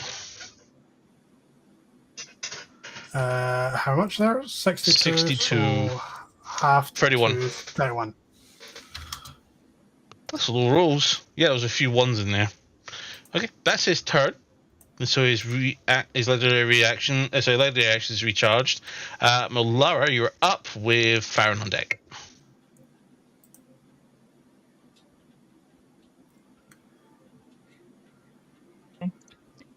I'm gonna take a chug here of Astro Grading Healing Potion for 2 charges. Mm-hmm. And then use my, what's it called? Healer's using healing potions. I know, right? My god. I have Resonant. So you're going to use your Intervention. action to consume 2 charges. It takes a full action to do 2? Yeah, bonus action for 1, action for 2, bonus and action for 3. I can't exactly take that back now that I said it on. That's up to you because you thought, I would say, Yeah, because you thought that's it fine. was. So it's Yeah. up to you. It's fine, okay, yeah. I'm changing It's that weird. plan of action. I'm gonna go ahead and shoot a crossbow at it.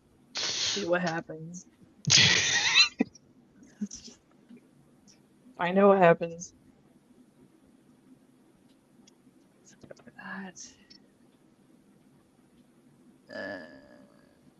That's a 24. Hits? No, misses. Okay. I'm gonna use a bonus action to heal then.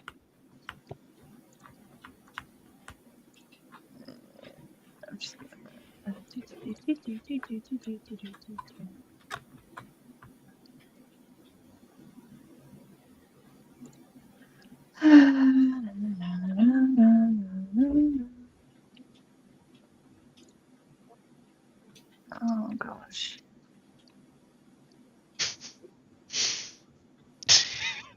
Sorry.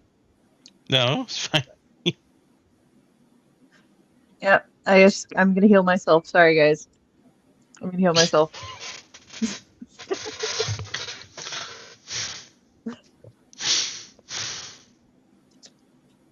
Oh, did it recharge? Dead.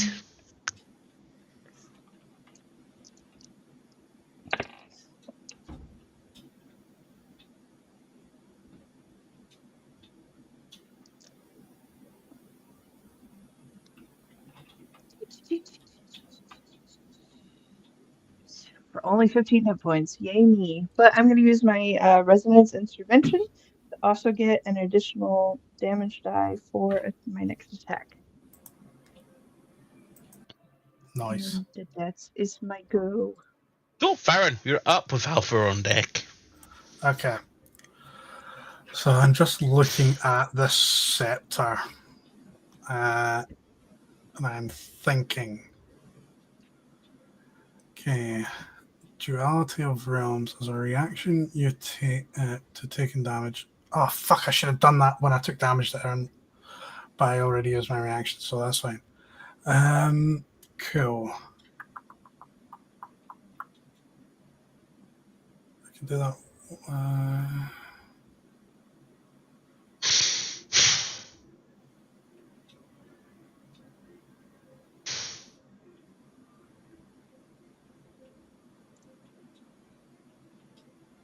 Do we think this thing's con save is high? I don't remember. Probably, but I don't know. It did save against harm. Okay. Yeah. Pretty high. Cool. Then that would be kind of redundant. I would need to try and get like a disadvantage on that then. No, that's fine. Cool. So as my action, I am going to my usable once per long rest on the scepter, restoration and ruin. I am casting heal 6th level on myself to gain back 70 HP. And if I have any diseases or blind, deaf, or paralyzed, I cure them. But I'm just doing it for the fact that I get 70 HP back. Okay. Taking me back to triple digits. I will take that. Bonus action is the blade under my control. No, it's not. Can you give me control of the blade? Fine. Well, sorry, should I actually say the proper name of it that you've named it?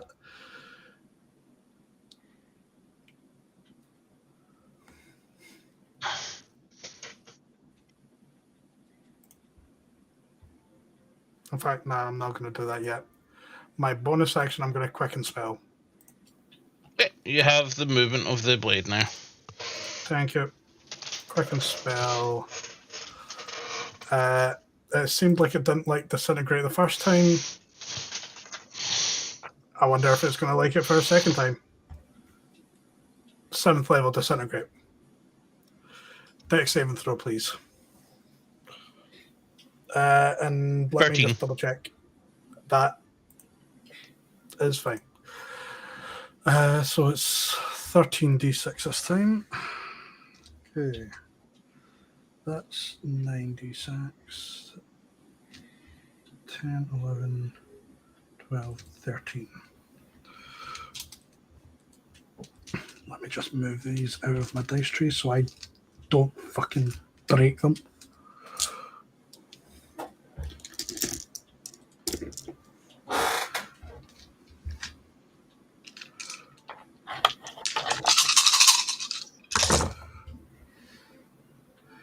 You're 6. You're 6. No, you're 6. You're 6. No, you're 6. Shut up, you're making me fucking lose track. I did more Arsehole. 6s. It's because you're a 6. You just can all fuck off. Callie. Say it. Say it. Say it. Say it or I'll blast you. Fine, blast you guys. Okay, to be fair, Don't stand not up. bad rolls. 6 plus 6 plus 6 plus 6 plus Resistance. 3 plus 3 plus 5 plus 5 plus 4 plus 4 plus 4 plus 4 plus 2 plus 40.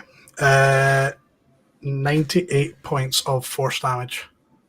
Okay.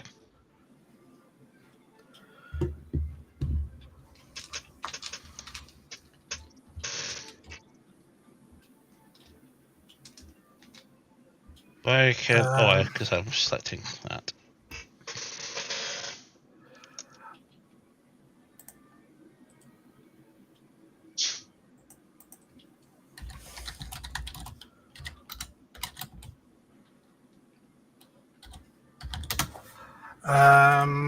Okay, that was my action. Bonus action.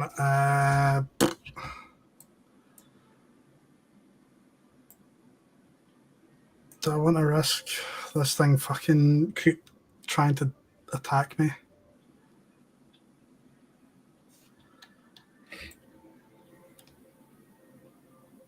Okay, I'm going to fly over the thing to get to this corner, which is using half my movement. So I'm not leaving its range.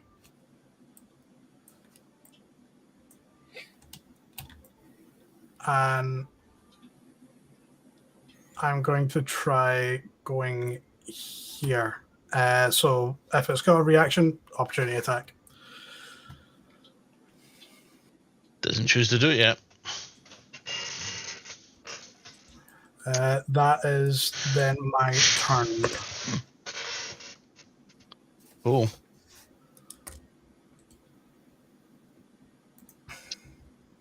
Alf, you're up.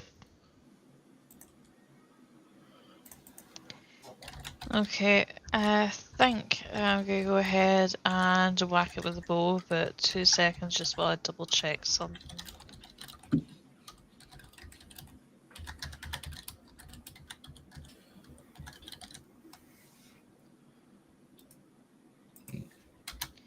I'm going to go ahead and switch the type of bow that I'm using. I still have some arrows of walloping.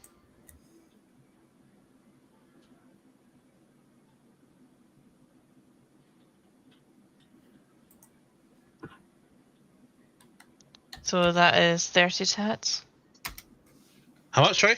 30 to hit. Hits. Okay, go stack with favored foe. Favorite for everybody has advantage. So my silvery barbs was redundant then. Never mind. Sorry. No, it's all good. Good for saves. In addition to using my arrow of walloping, I okay Just go do the thing. use my magic missile flare with this new bow? Go ahead, show us the new goods.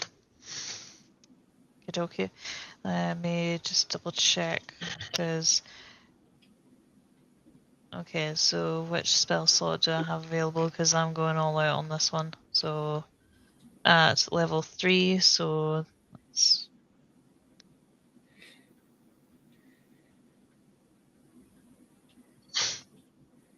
Okay, so plus an additional 1d4 for every 2 levels, so that's 5d4 plus 5. Oh, wait a minute. Wrong one, that's d6s, that's not what I want. Plus 1d8 plus 1d6 for favored foe.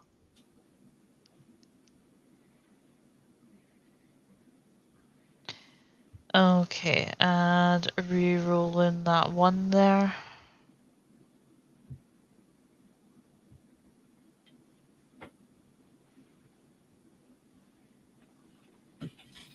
Okay, so that is 31 plus 10 for 40 plus 5 plus 5. That is. Split your damage, please. Hold on a minute. Mhm.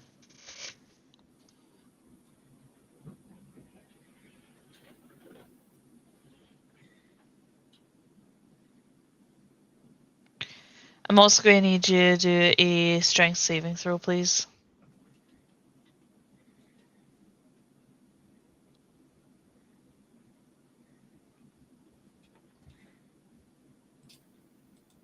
Against what? I just said a strength saving throw. Against what? Proning or? Yeah, against prone. Oh.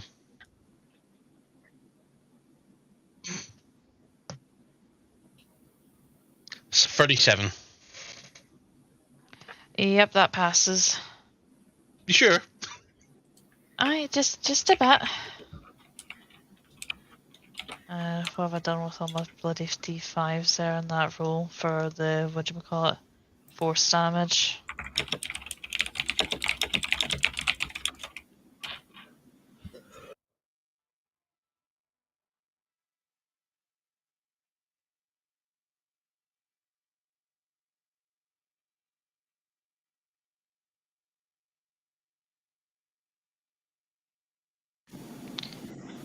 So let's see. It's about 17 force damage. Mm-hmm. And the rest normal. What was the rest? Piercing damage. Sorry. No, the amount, or? Sorry. So it's a total of 51, didn't I say? 17 for force, and how much for piercing? Right, hold on a minute. Let me get my calculator because I'm not doing the math just now. 34. 34. Cool.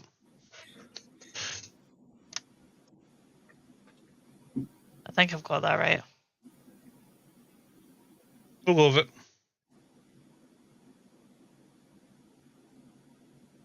it. Okay. Yep. So since the walloping arrows do nothing, switch back to my normal ones.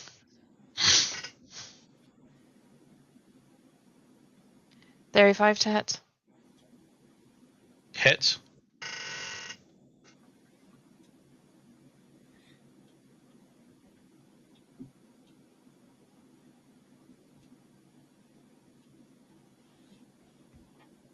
I'm right in thinking that favored 4 is just on the first one, right? No, favor 4 applies to every attack. Remember, every attack has an advantage as well.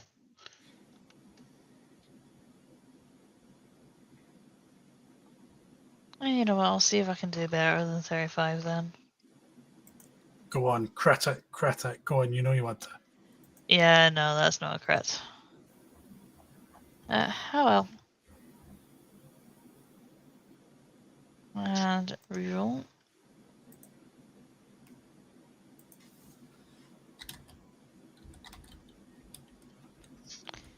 Okay, so that is 7 plus 5 plus 10. So 22. 24 piercing damage. Okay. The arrow snaps on impact. Yep.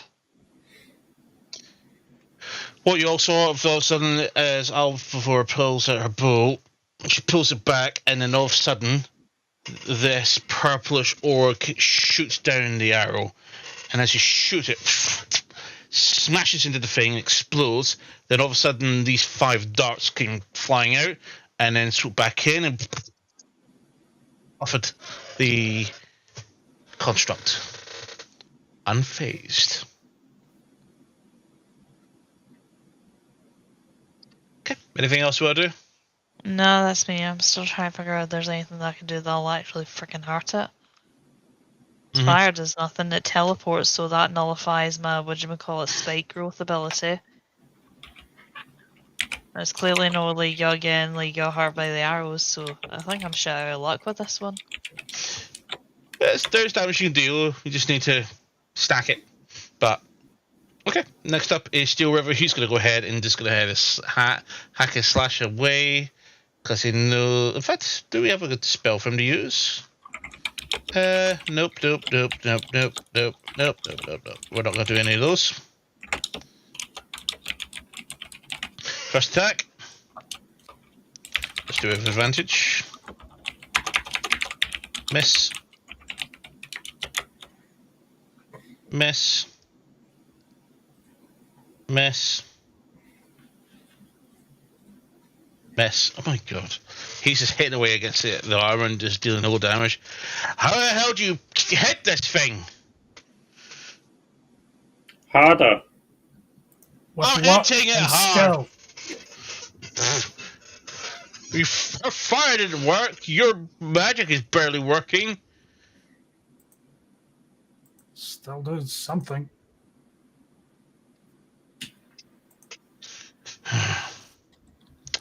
Mantra, you're up. Okay. It didn't recharge between turns. But I'm going to go and...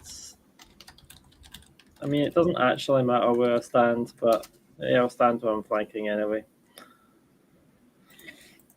And I think I'm just going to... I don't even know if it's worth attacking with the second weapon anymore. It doesn't seem to ever do any damage. But first weapon. That is 26 to hit. Hits.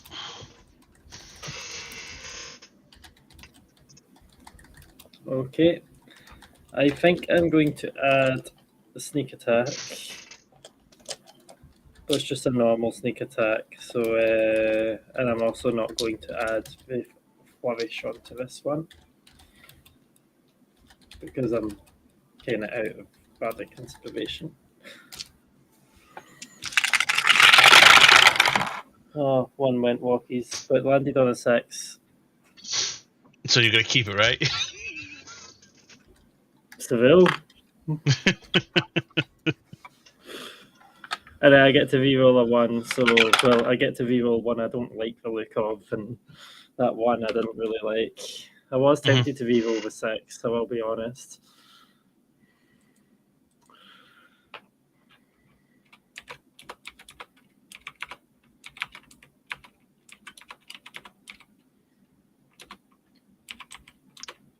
$48. How much? Yes, Sorry. damage. 48. 48. Okay, so... Oh, really?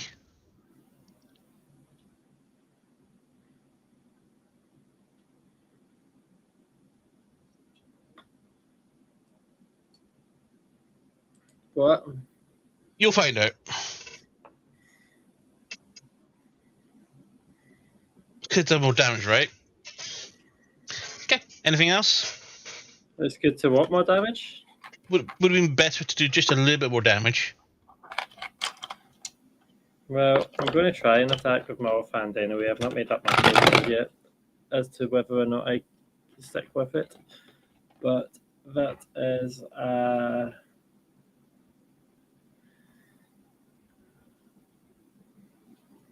27 to hit.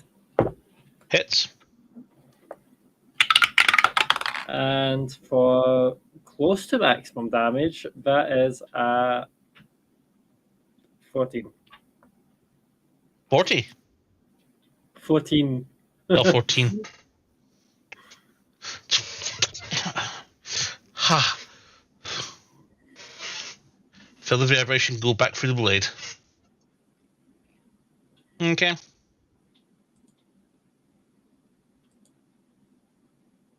Anything else? Cool. Van's up next. He's going to go ahead and smash. That's a hit. He's going to dump a 4th level Divine Smite.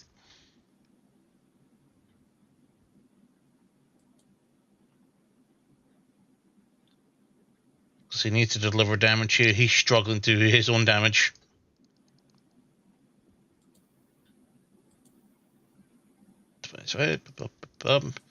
And plus 13. Okay, 52 points. Okay, I think it's into a round number. He's going to attack again.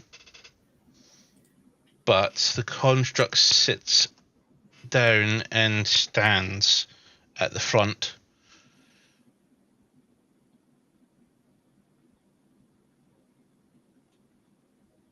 And lowers its head for a moment. Big flash.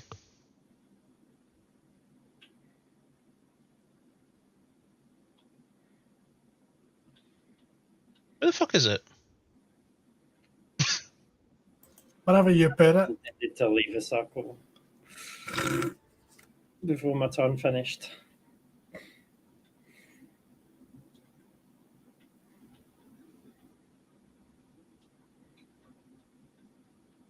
Oh, I'm not got it up. Give me a second.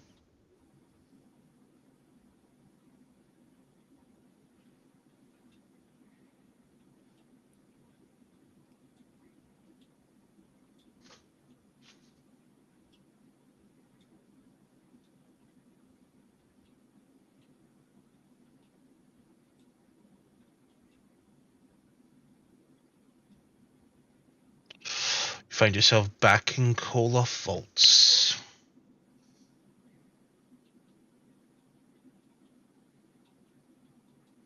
So we just had to get it to half health. Farron, you did not attune to the item. And you hear this in Draconic. You are not worthy. You did not meet the primary requirements for the attunement. You are not a read of immense ancient arcana.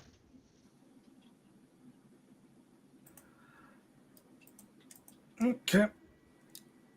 So, is Van Zandt still with the dragon? Because he wasn't summoned down the same way we were.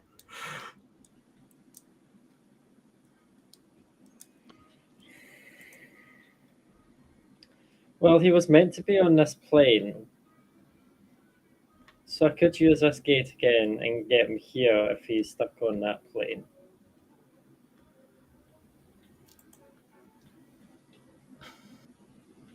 Because theoretically, if he was sent back to his plane, this gate spell would have no effect.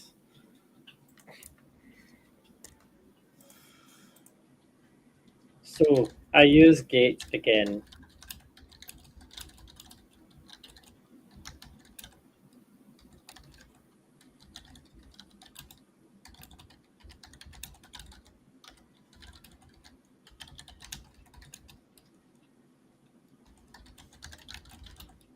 Does anything happen, Leva?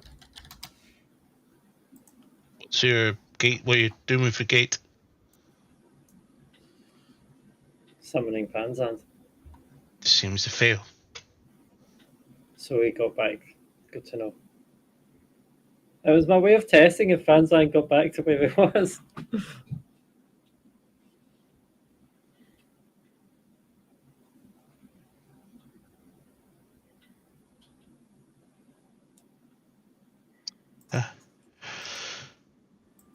Well, that's something. Yeah. What hell did you do, Farron? To what aspect? Because I was doing multiple things during that. Or do you mean why did we end up back here? That's back here. I didn't intend to do that.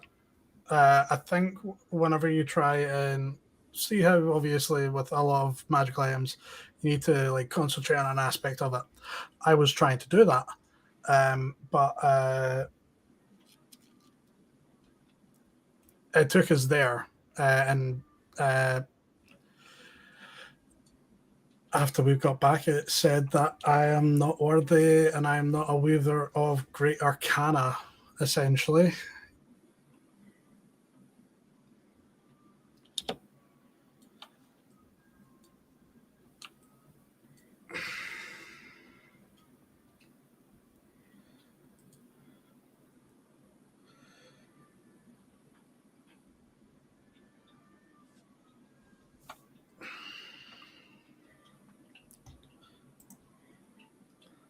So I'm going to use message on, is it what's the name? Drakvar. Mhm. To say to fall in, we've got it. Moment passes. No response.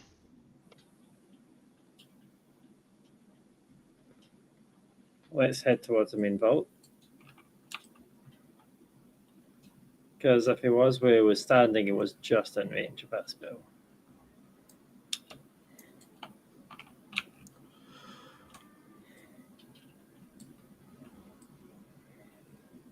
I'll follow.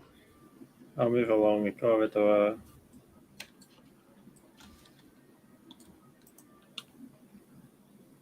Is the rotate cell again? Control scroll Shift or wheel. control. Shift is faster, control is slower and more precise.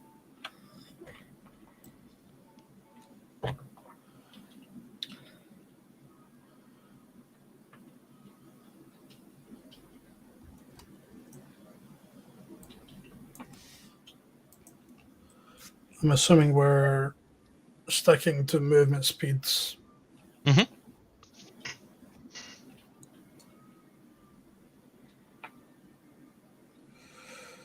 I forgot that, but I had enough movement if I used agility. That's fine.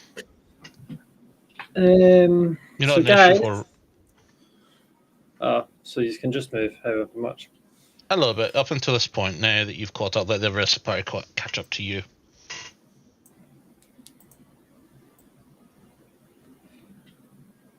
I don't see him.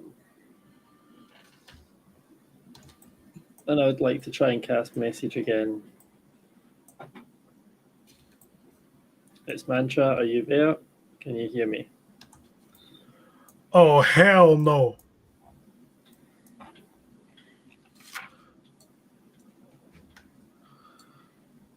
The familiar Yuan-Thi turns and looks towards you all after you see the bugbear race from the ground. Wounds more than a mortal would normally be able to take. With a blank stare and a groan.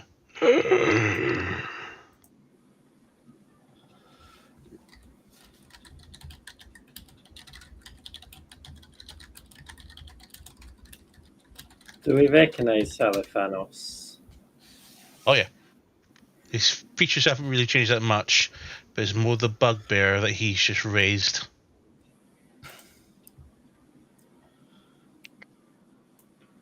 What are you doing, Saliphanos?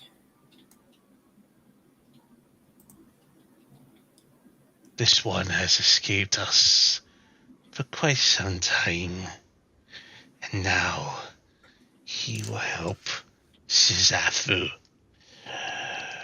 And then both just suddenly dust away.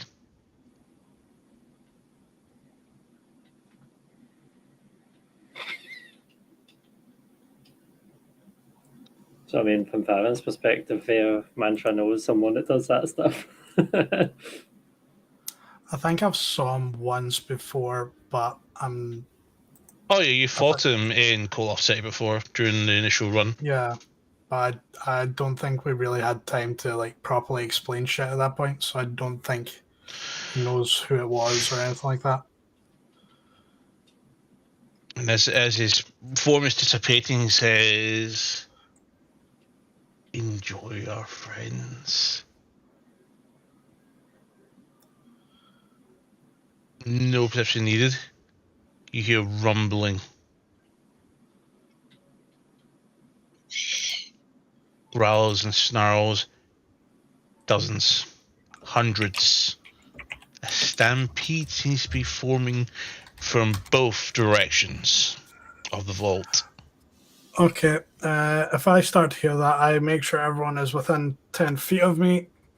And good thing I didn't use my 8th level. As I start to cast teleport with a stone in hand from Mantra's Tavern that I have, teleporting us back, since we have completed the mission and unfortunately we haven't rescued one person. Cool. You begin casting teleport.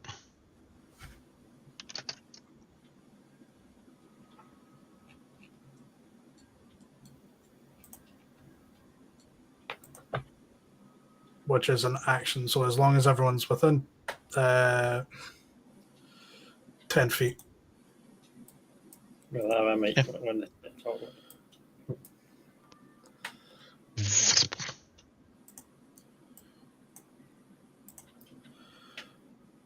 Okay. You immediately find your all selves back at the tavern. Well, shit. I'm sorry if you all wanted to potentially try and fight that horde, but when the fact that we already tried to fight multiple things getting in there, then fight that guardian, and then potentially a horde of undead, we kind of had to get out of there. No complaints from me. Nope. I think I need to sit down after all that.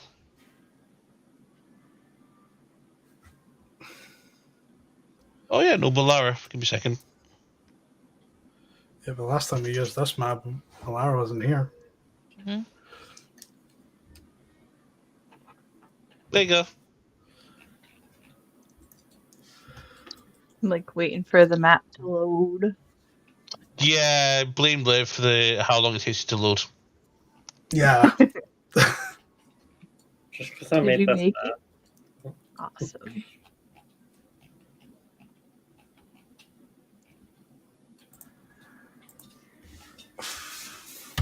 Why is there still corpses of Balak Crusaders? As they're getting deleted.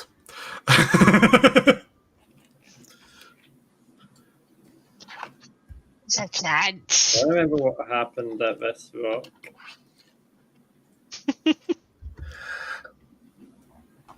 Some portal that Farring got taken through. Yeah, got dragged by Malorn. Don't know what you mean. That was right before they decided to have a big fight against Ball.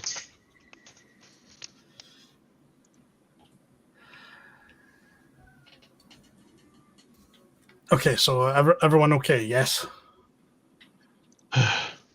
Besides the obvious. Do you still have the Keystone? I think I'd never actually checked again.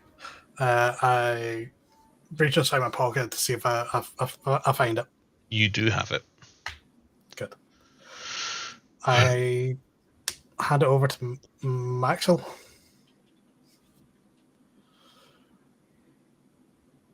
No, thank you.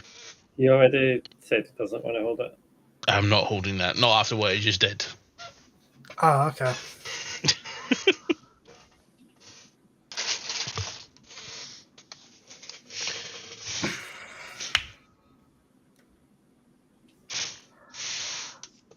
I mean, I'm still good.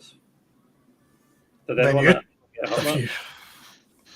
I just feel a little weak. I'm fine. Massive blood Take a rest. down his face, his armor damage, and everything is like, huh. Sure. I'm in one piece. Touch.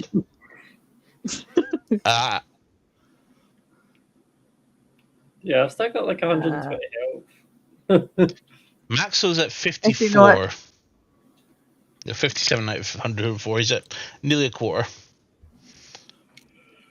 Continue. Yeah.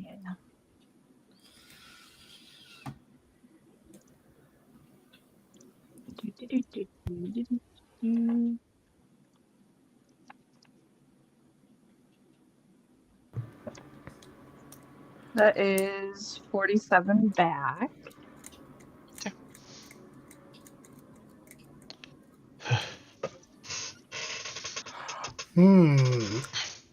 How much do we actually know about this keystone? This item? Because I remember what the material was made up of and how long ago it would have been, how long ago it should have been, roughly, or at least over a specific amount of time. I remember before the forming of Austral as the settlement. But do we really know anything besides that?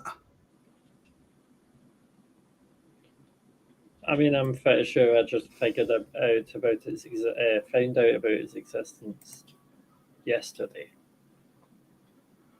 Okay.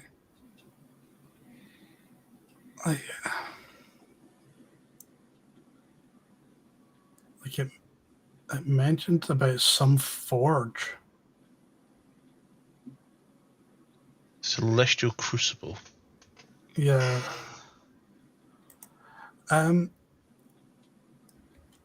Well, why don't we get inside so that way we can meet up, ideally, the person that we were meeting up with so they can get Maxwell to the rest of the people. So, one, I can potentially take an hour and 10 minutes to do 2 rituals, and that way I can potentially try and find out more information about this item.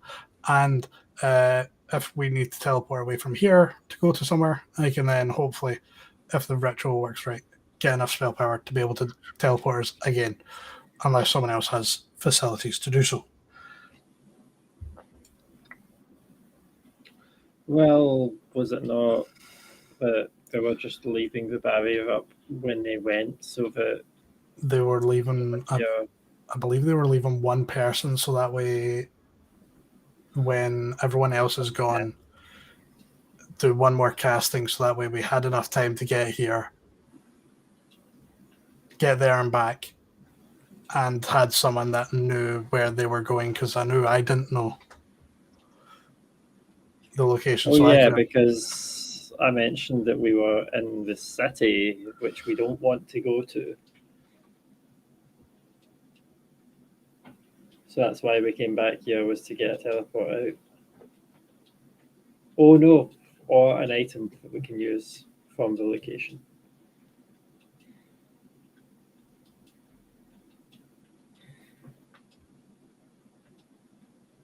yeah, so I need just an hour, because So I used what power I had left that I can do my teleport with. I've run out right now, and hopefully in an hour's time I have enough to do so. is there anything left for us within like the tavern area then? Like any people, or if I go to like the armory bit, was there any items left behind, like a stone or a stick that's purposefully placed?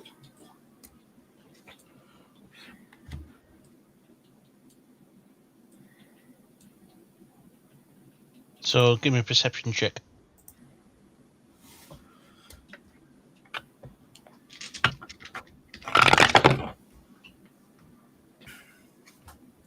Can't I use my fast? That was higher. That's a 26.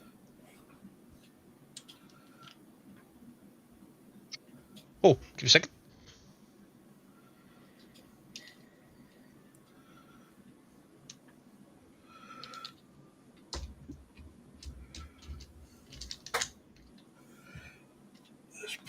Or even a note.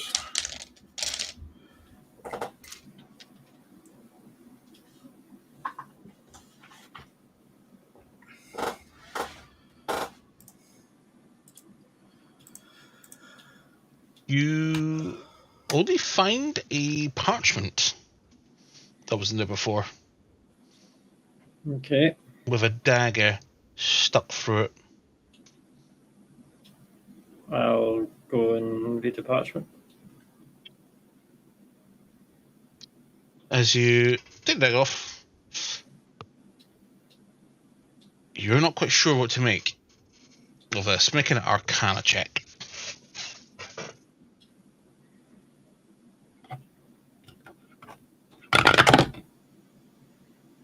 Not 20 for 29. This is a teleport circle. Okay. You've seen this before. You recognize this. Mirror's teleport circle. Mirror's Keep in tower. mind, you do remember as Mirror's Tower is the teleport circle within Mirror's Tower. Okay. I don't know if Farron's seen that one, so I'll bring it out to Farron. I've seen it and got a copy of it. Okay. Looks like we're going to Mir's Tower. Oh, yay. And he does that. Good thing you didn't decide to bring him out when we were in that place.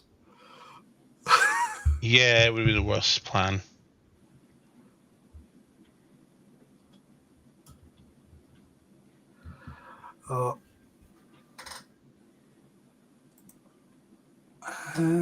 I actually believe I don't need to wait for teleportation. Let me open up teleportation circle as a spell. Because I've got a spell scroll of it.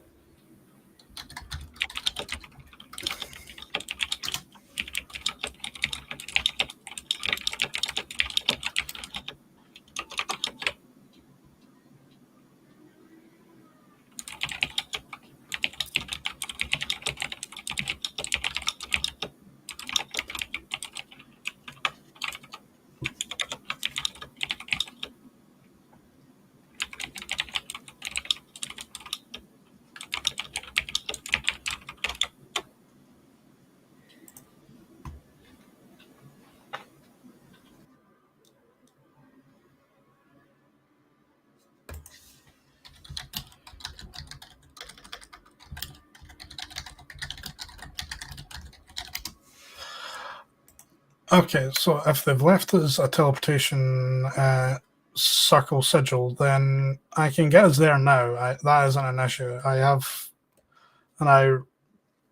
take my hat off, reach in, and pull out my scroll of teleportation. The teleportation circle scroll. So I do have this, and ironically, it was Mir that gave me it. So I still have this. And a note of that circle already anyway, so if we have to go there, then wait, why are we going there? Isn't Mir's Tower over in Mercador? Yeah. Not Arcadia. We were Unless initially it told. moves. But we are also to get that thing to Mir, so makes sense it would stop by Mir's. Okay.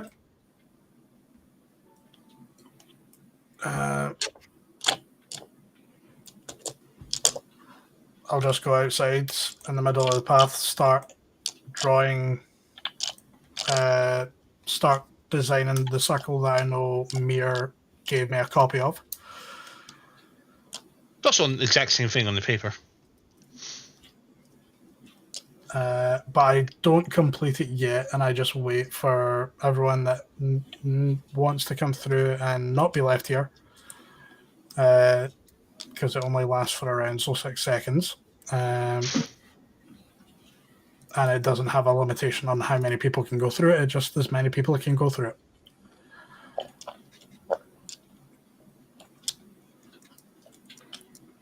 So the guard person that we're with as well.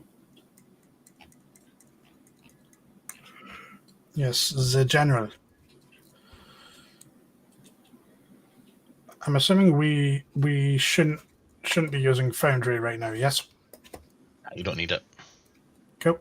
Close. No, unless you're going to pick a fight with one of the creatures within Mir's Tower. No, we're not doing that again.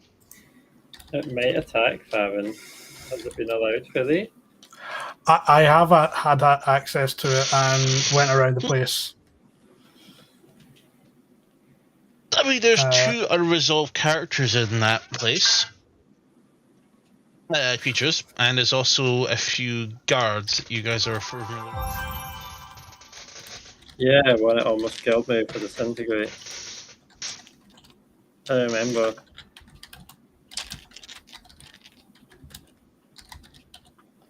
Well, got all the information I need now, so it's up to you.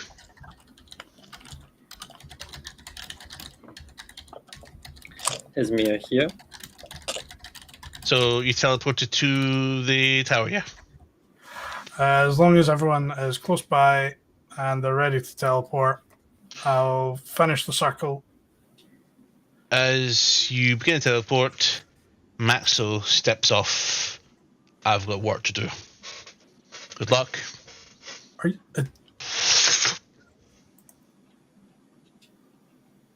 Just the party that has arrived at Muir's Tower. And you appear in the teleportation circle room with the 3 doors around it.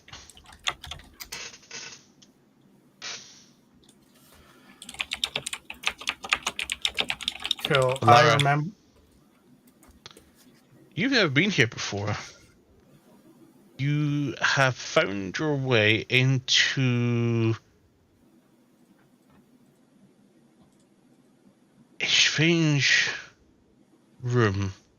It's perfectly circular with the runes in the middle. There are walls with painting, books, and everything else all lining this circular wall, and there's 3 doors just between them. The ceiling's quite tall. Absurdly tall.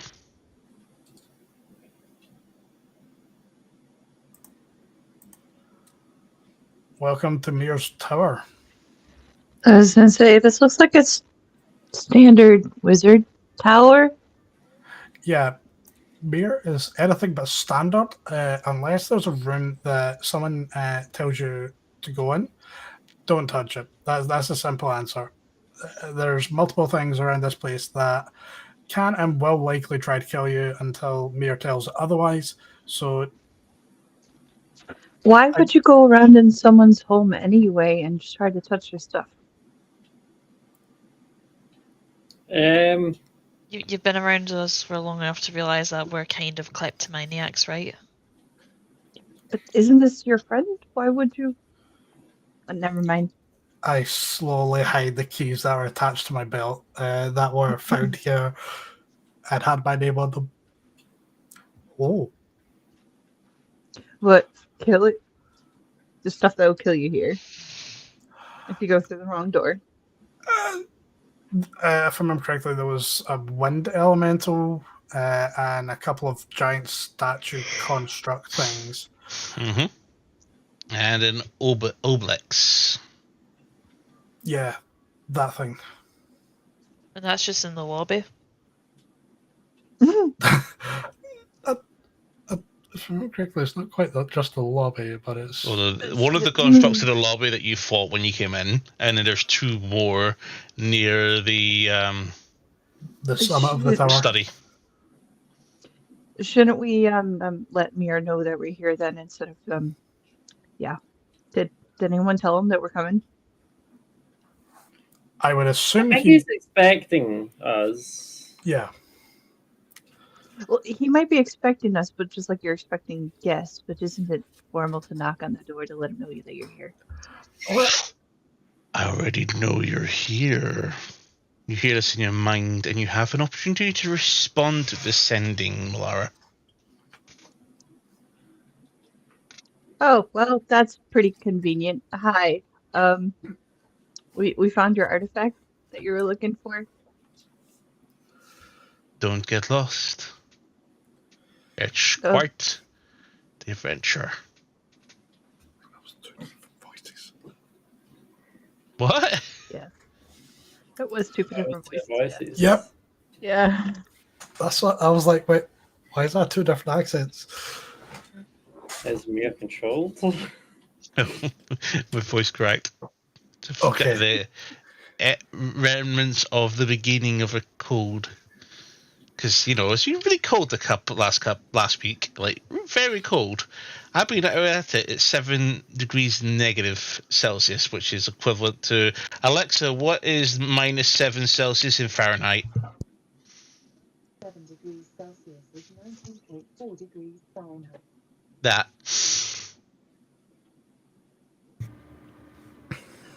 Very cold. Okay, so if we're trying to get to, I'm going to assume he's in his study. So, Mantra, you have the ridiculously good memory. He said that he knows that we're here. He spoke in my head and not get lost. That's why I'm saying to Mantra to lead us. Cricket. Mantra, there are 3 doors, one to the north, one to the west, and one to the southeast. Which one would you like to take? Out of my recollection, was it not a one to the north that led more towards So as you enter the schools or the mats? door, That was a question, not saying which direction we were going in. I don't know. Most likely. I'm sure I've been here within the past month in game time. Yeah, you progress onwards and you find the familiar stairs that takes you up a floor. And Okay. it takes you up a second floor, up until the 9th floor. How do we deal with these golems if they're going to attack you? Hopefully Mia's told them it's okay if Mia knows you're here. Also, Mir's met her before, so since she was with us at that point when both me and her died, then logically he should have likely already allocated or approved her presence here. Yeah, well, let's find out.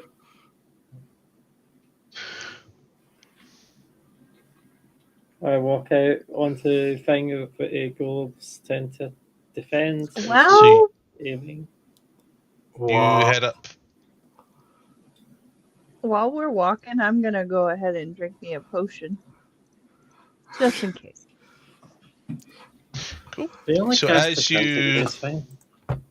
As you climb the staircase to go up to the 9th floor, you come into room 2S, which is a large circle, empty room. A large orb in the middle of it seems to radiate light, bright light. And to the opposite, there seems to be another door, similar to the one you just came through. And then a small short corridor, which looks to be a much larger chamber at the other end of it. To your left at the moment, Bandra.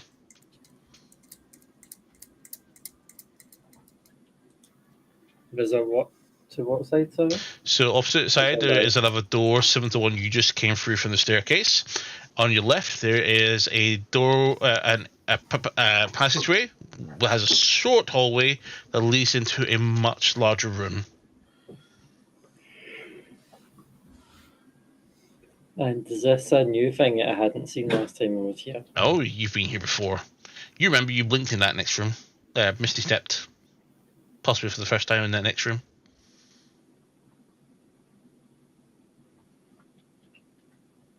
Maybe not, but still.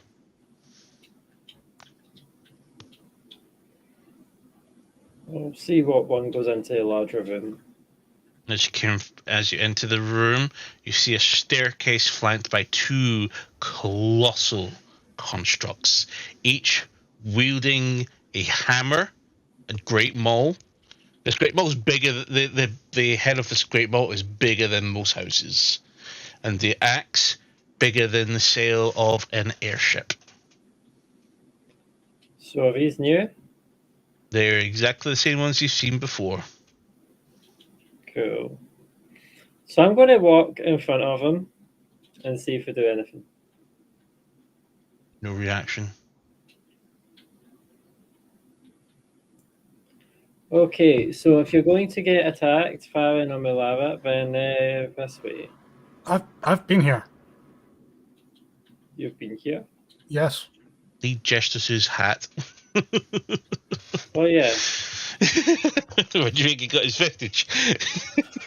yeah. I got it here. So if you come over here for a second.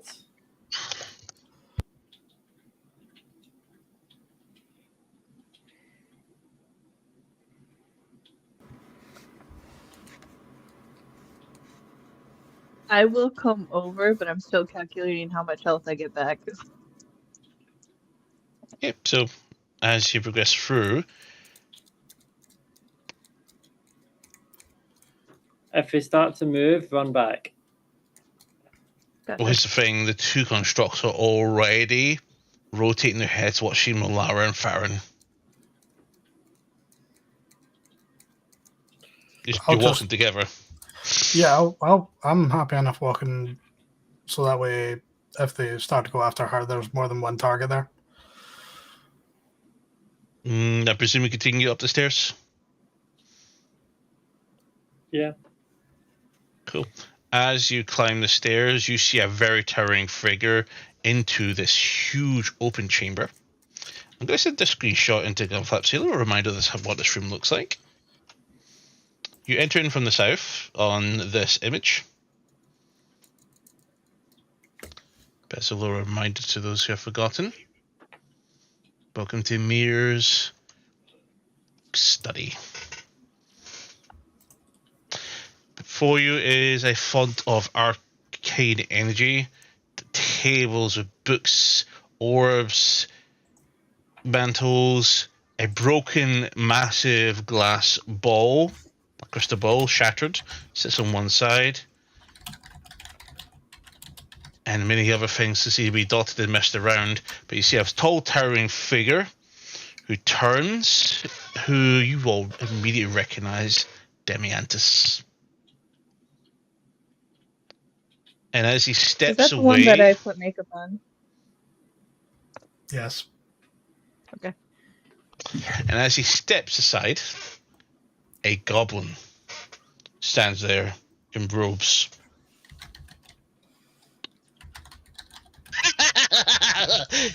Alvy!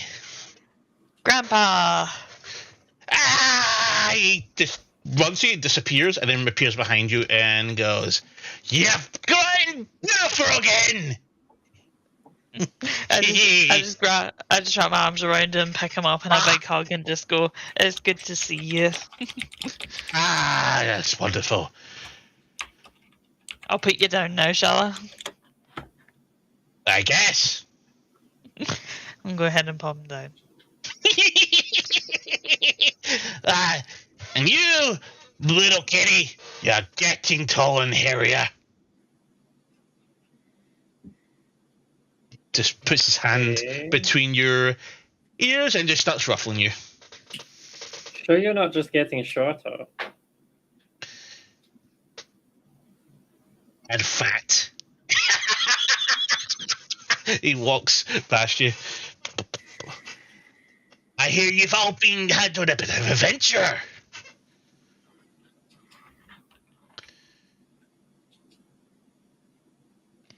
That's one way of putting it, I suppose. Yes, you found the Keystone. Yeah. I'll bring it out. Well done. Let's have a look. Right, I'll begin. I would suggest you all get some rest. As much rest as possible. Because we'll need your help to deal with this issue. But bear in mind is we only have once a year of a chance to activate it. After it's been activated, we won't be able to do it again. So we've got to get some rest and we'll be ready to go. Hold on. You say activate it. How do you activate it?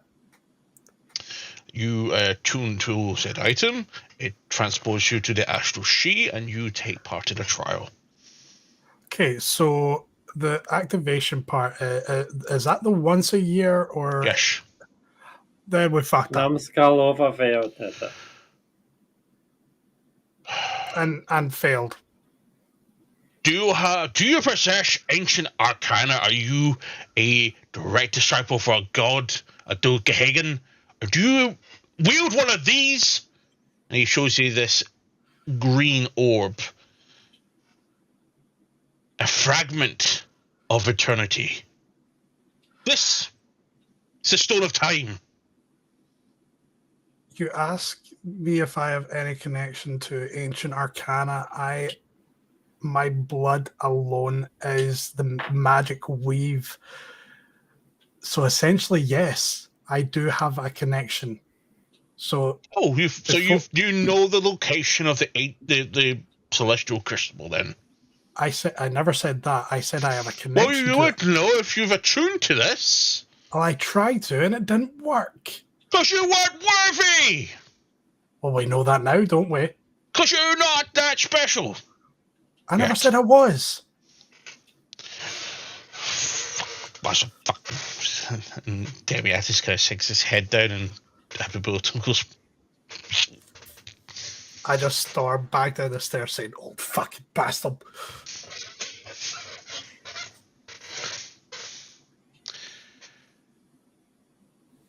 well, that was a surprise. Why would you idiots go ahead and start tuning to an item you know nothing about?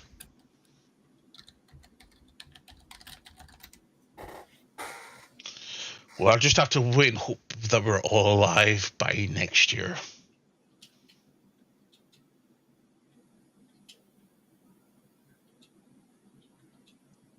I'm gonna hand over Tiamat's ashes over to Nier. And then the summoning tools. Mir's about 150 feet away from you right now, in a corner, pacing angry. I'll tap him on the shoulder then. What? I found this. Can you dispose of it?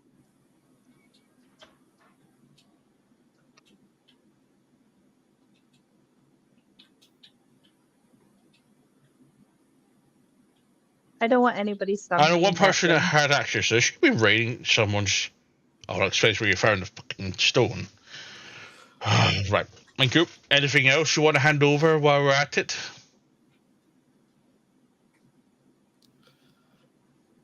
Nope. Not unless you want some wine. I have a whole cellar. That's amazing. My fucking stuff. That's a fucking. Goes away inaudibly swearing. Just lean down to Abibotum and go, so how many rounds of poker did you guys play before we got here? Because he sounds as though he's pissed after losing a couple of games. What? No! He was looking forward to finding the crucible! I'd hold the key to ending the undead. I guess we're gonna have to wait a bit longer. It's okay, Well, if only condemned maybe another 1 million people to die. Well, to be fair, you always told me if you want something done right, you pay the right people to do it.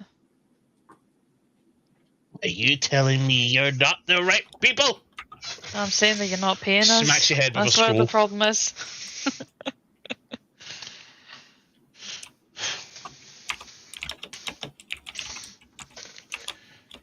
Well, Oh, by the way, actually, Bones pick with you. But like you'll pull out the longbow and go, where was this hiding the whole time? I handed that to Burrows. Then why did I find it in a vault in Dosh? Probably Burrows' vault. It was Burrows' vault. Yeah, we look at it and go, did you not think that it would be a wiser idea for you to actually keep a hold of this for when I needed it?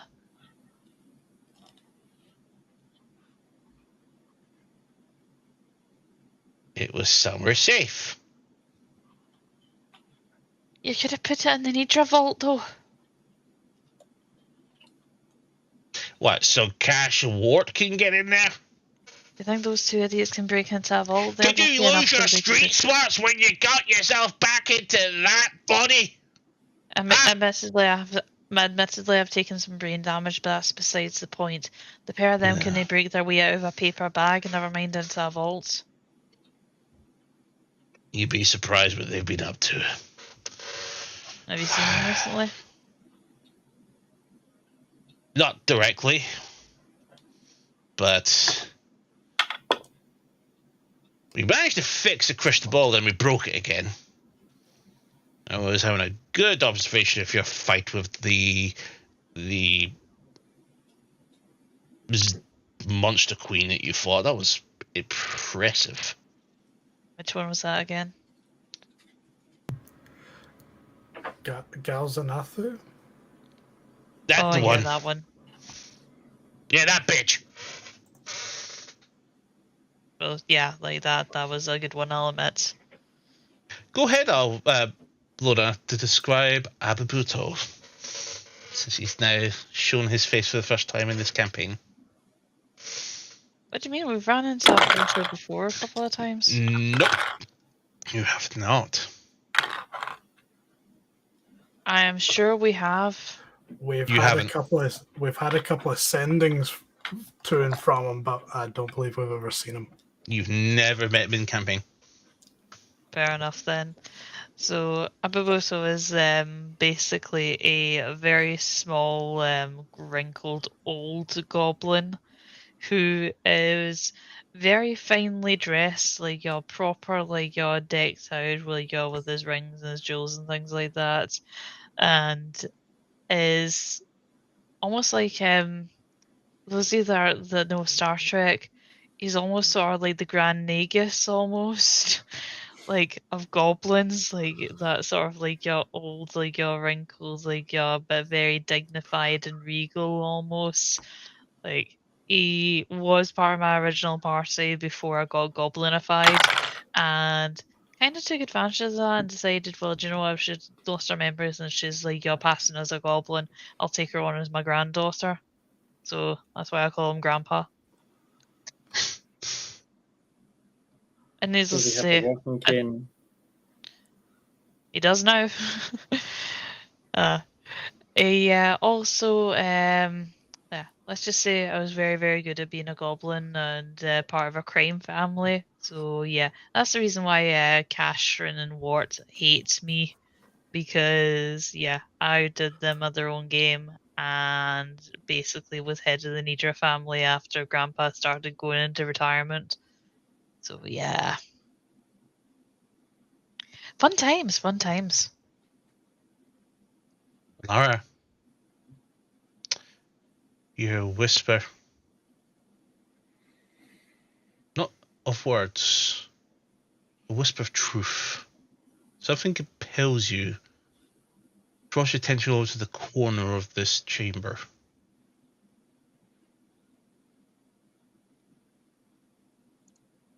Okay. I'll make sure no one's paying attention to me. It looks like they're pretty distracted, and I'll go over to the corner. As you walk over,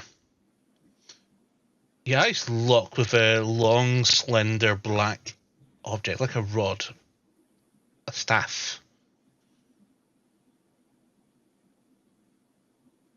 Seems to, you get a strange sensation from this object. It seems to be a conduit of the chaotic realms of knowledge and trickery.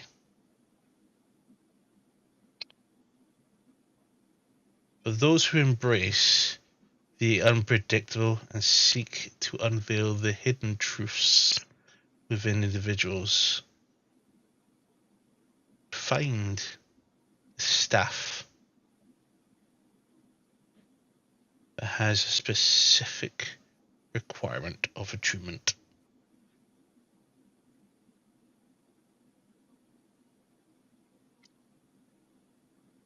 You notice on the top of the staff the symbol of sin.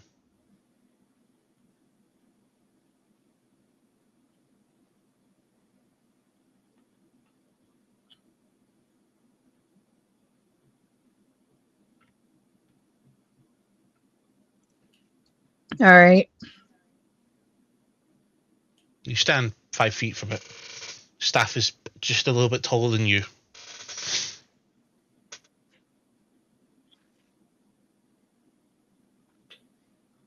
I just gave grief to everybody else here. What? I just gave grief to everyone else here.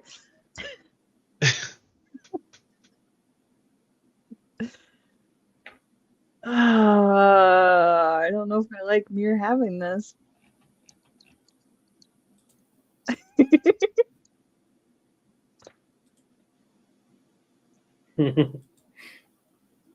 I'll keep an eye on it for now.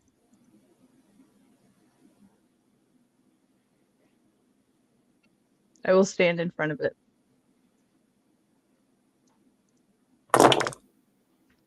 I see you found the staff. I did. How did you obtain it? It's crafted. Blame Justin. It's crafted. Yes. It's called How is that- Sin's Revelation.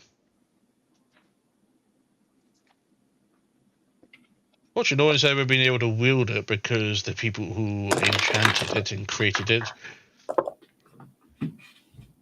from what I'm understanding from it, from the identifications, I was researching it several months ago. But it's a Ignaric staff known as Sin's Revelation.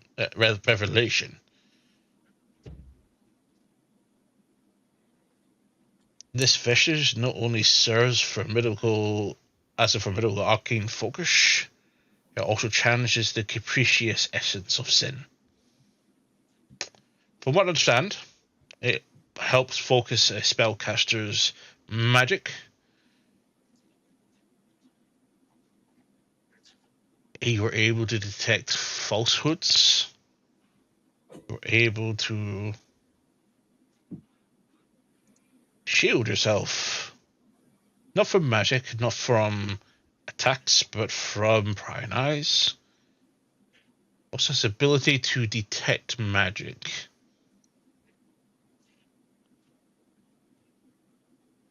You're full of sin, aren't you? I am. This is no use for me then. He hands it to you. What was it?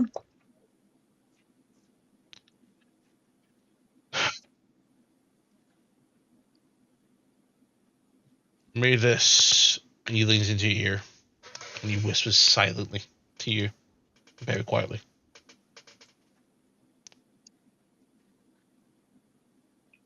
Can I lip read? What is His this? back's to you. Oh.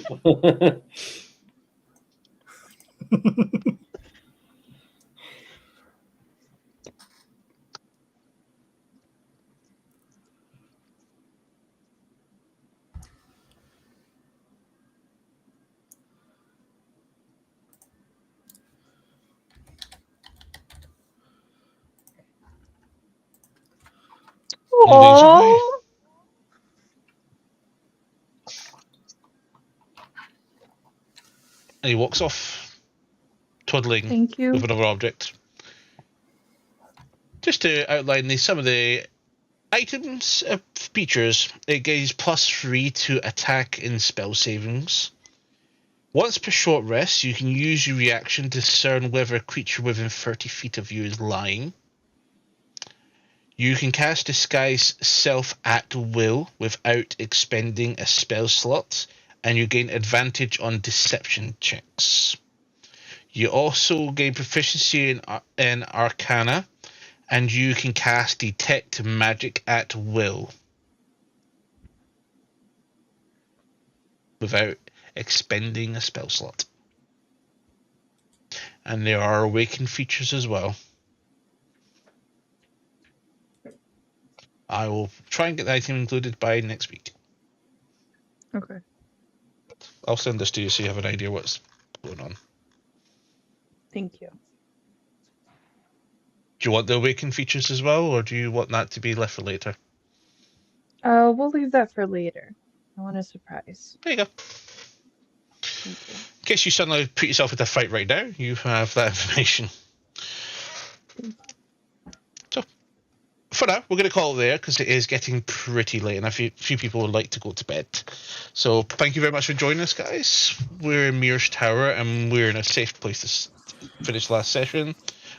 No Ancient Arcana Essence for either of you, but I did add in your Arcana you gained from the Lich encounter. It is on your sheets. You've got about 800 points-ish to spend if you wish to use it. Let me know of any upgrades you want to have before next week. Until then, good night. Good night. Good night. Good night, all.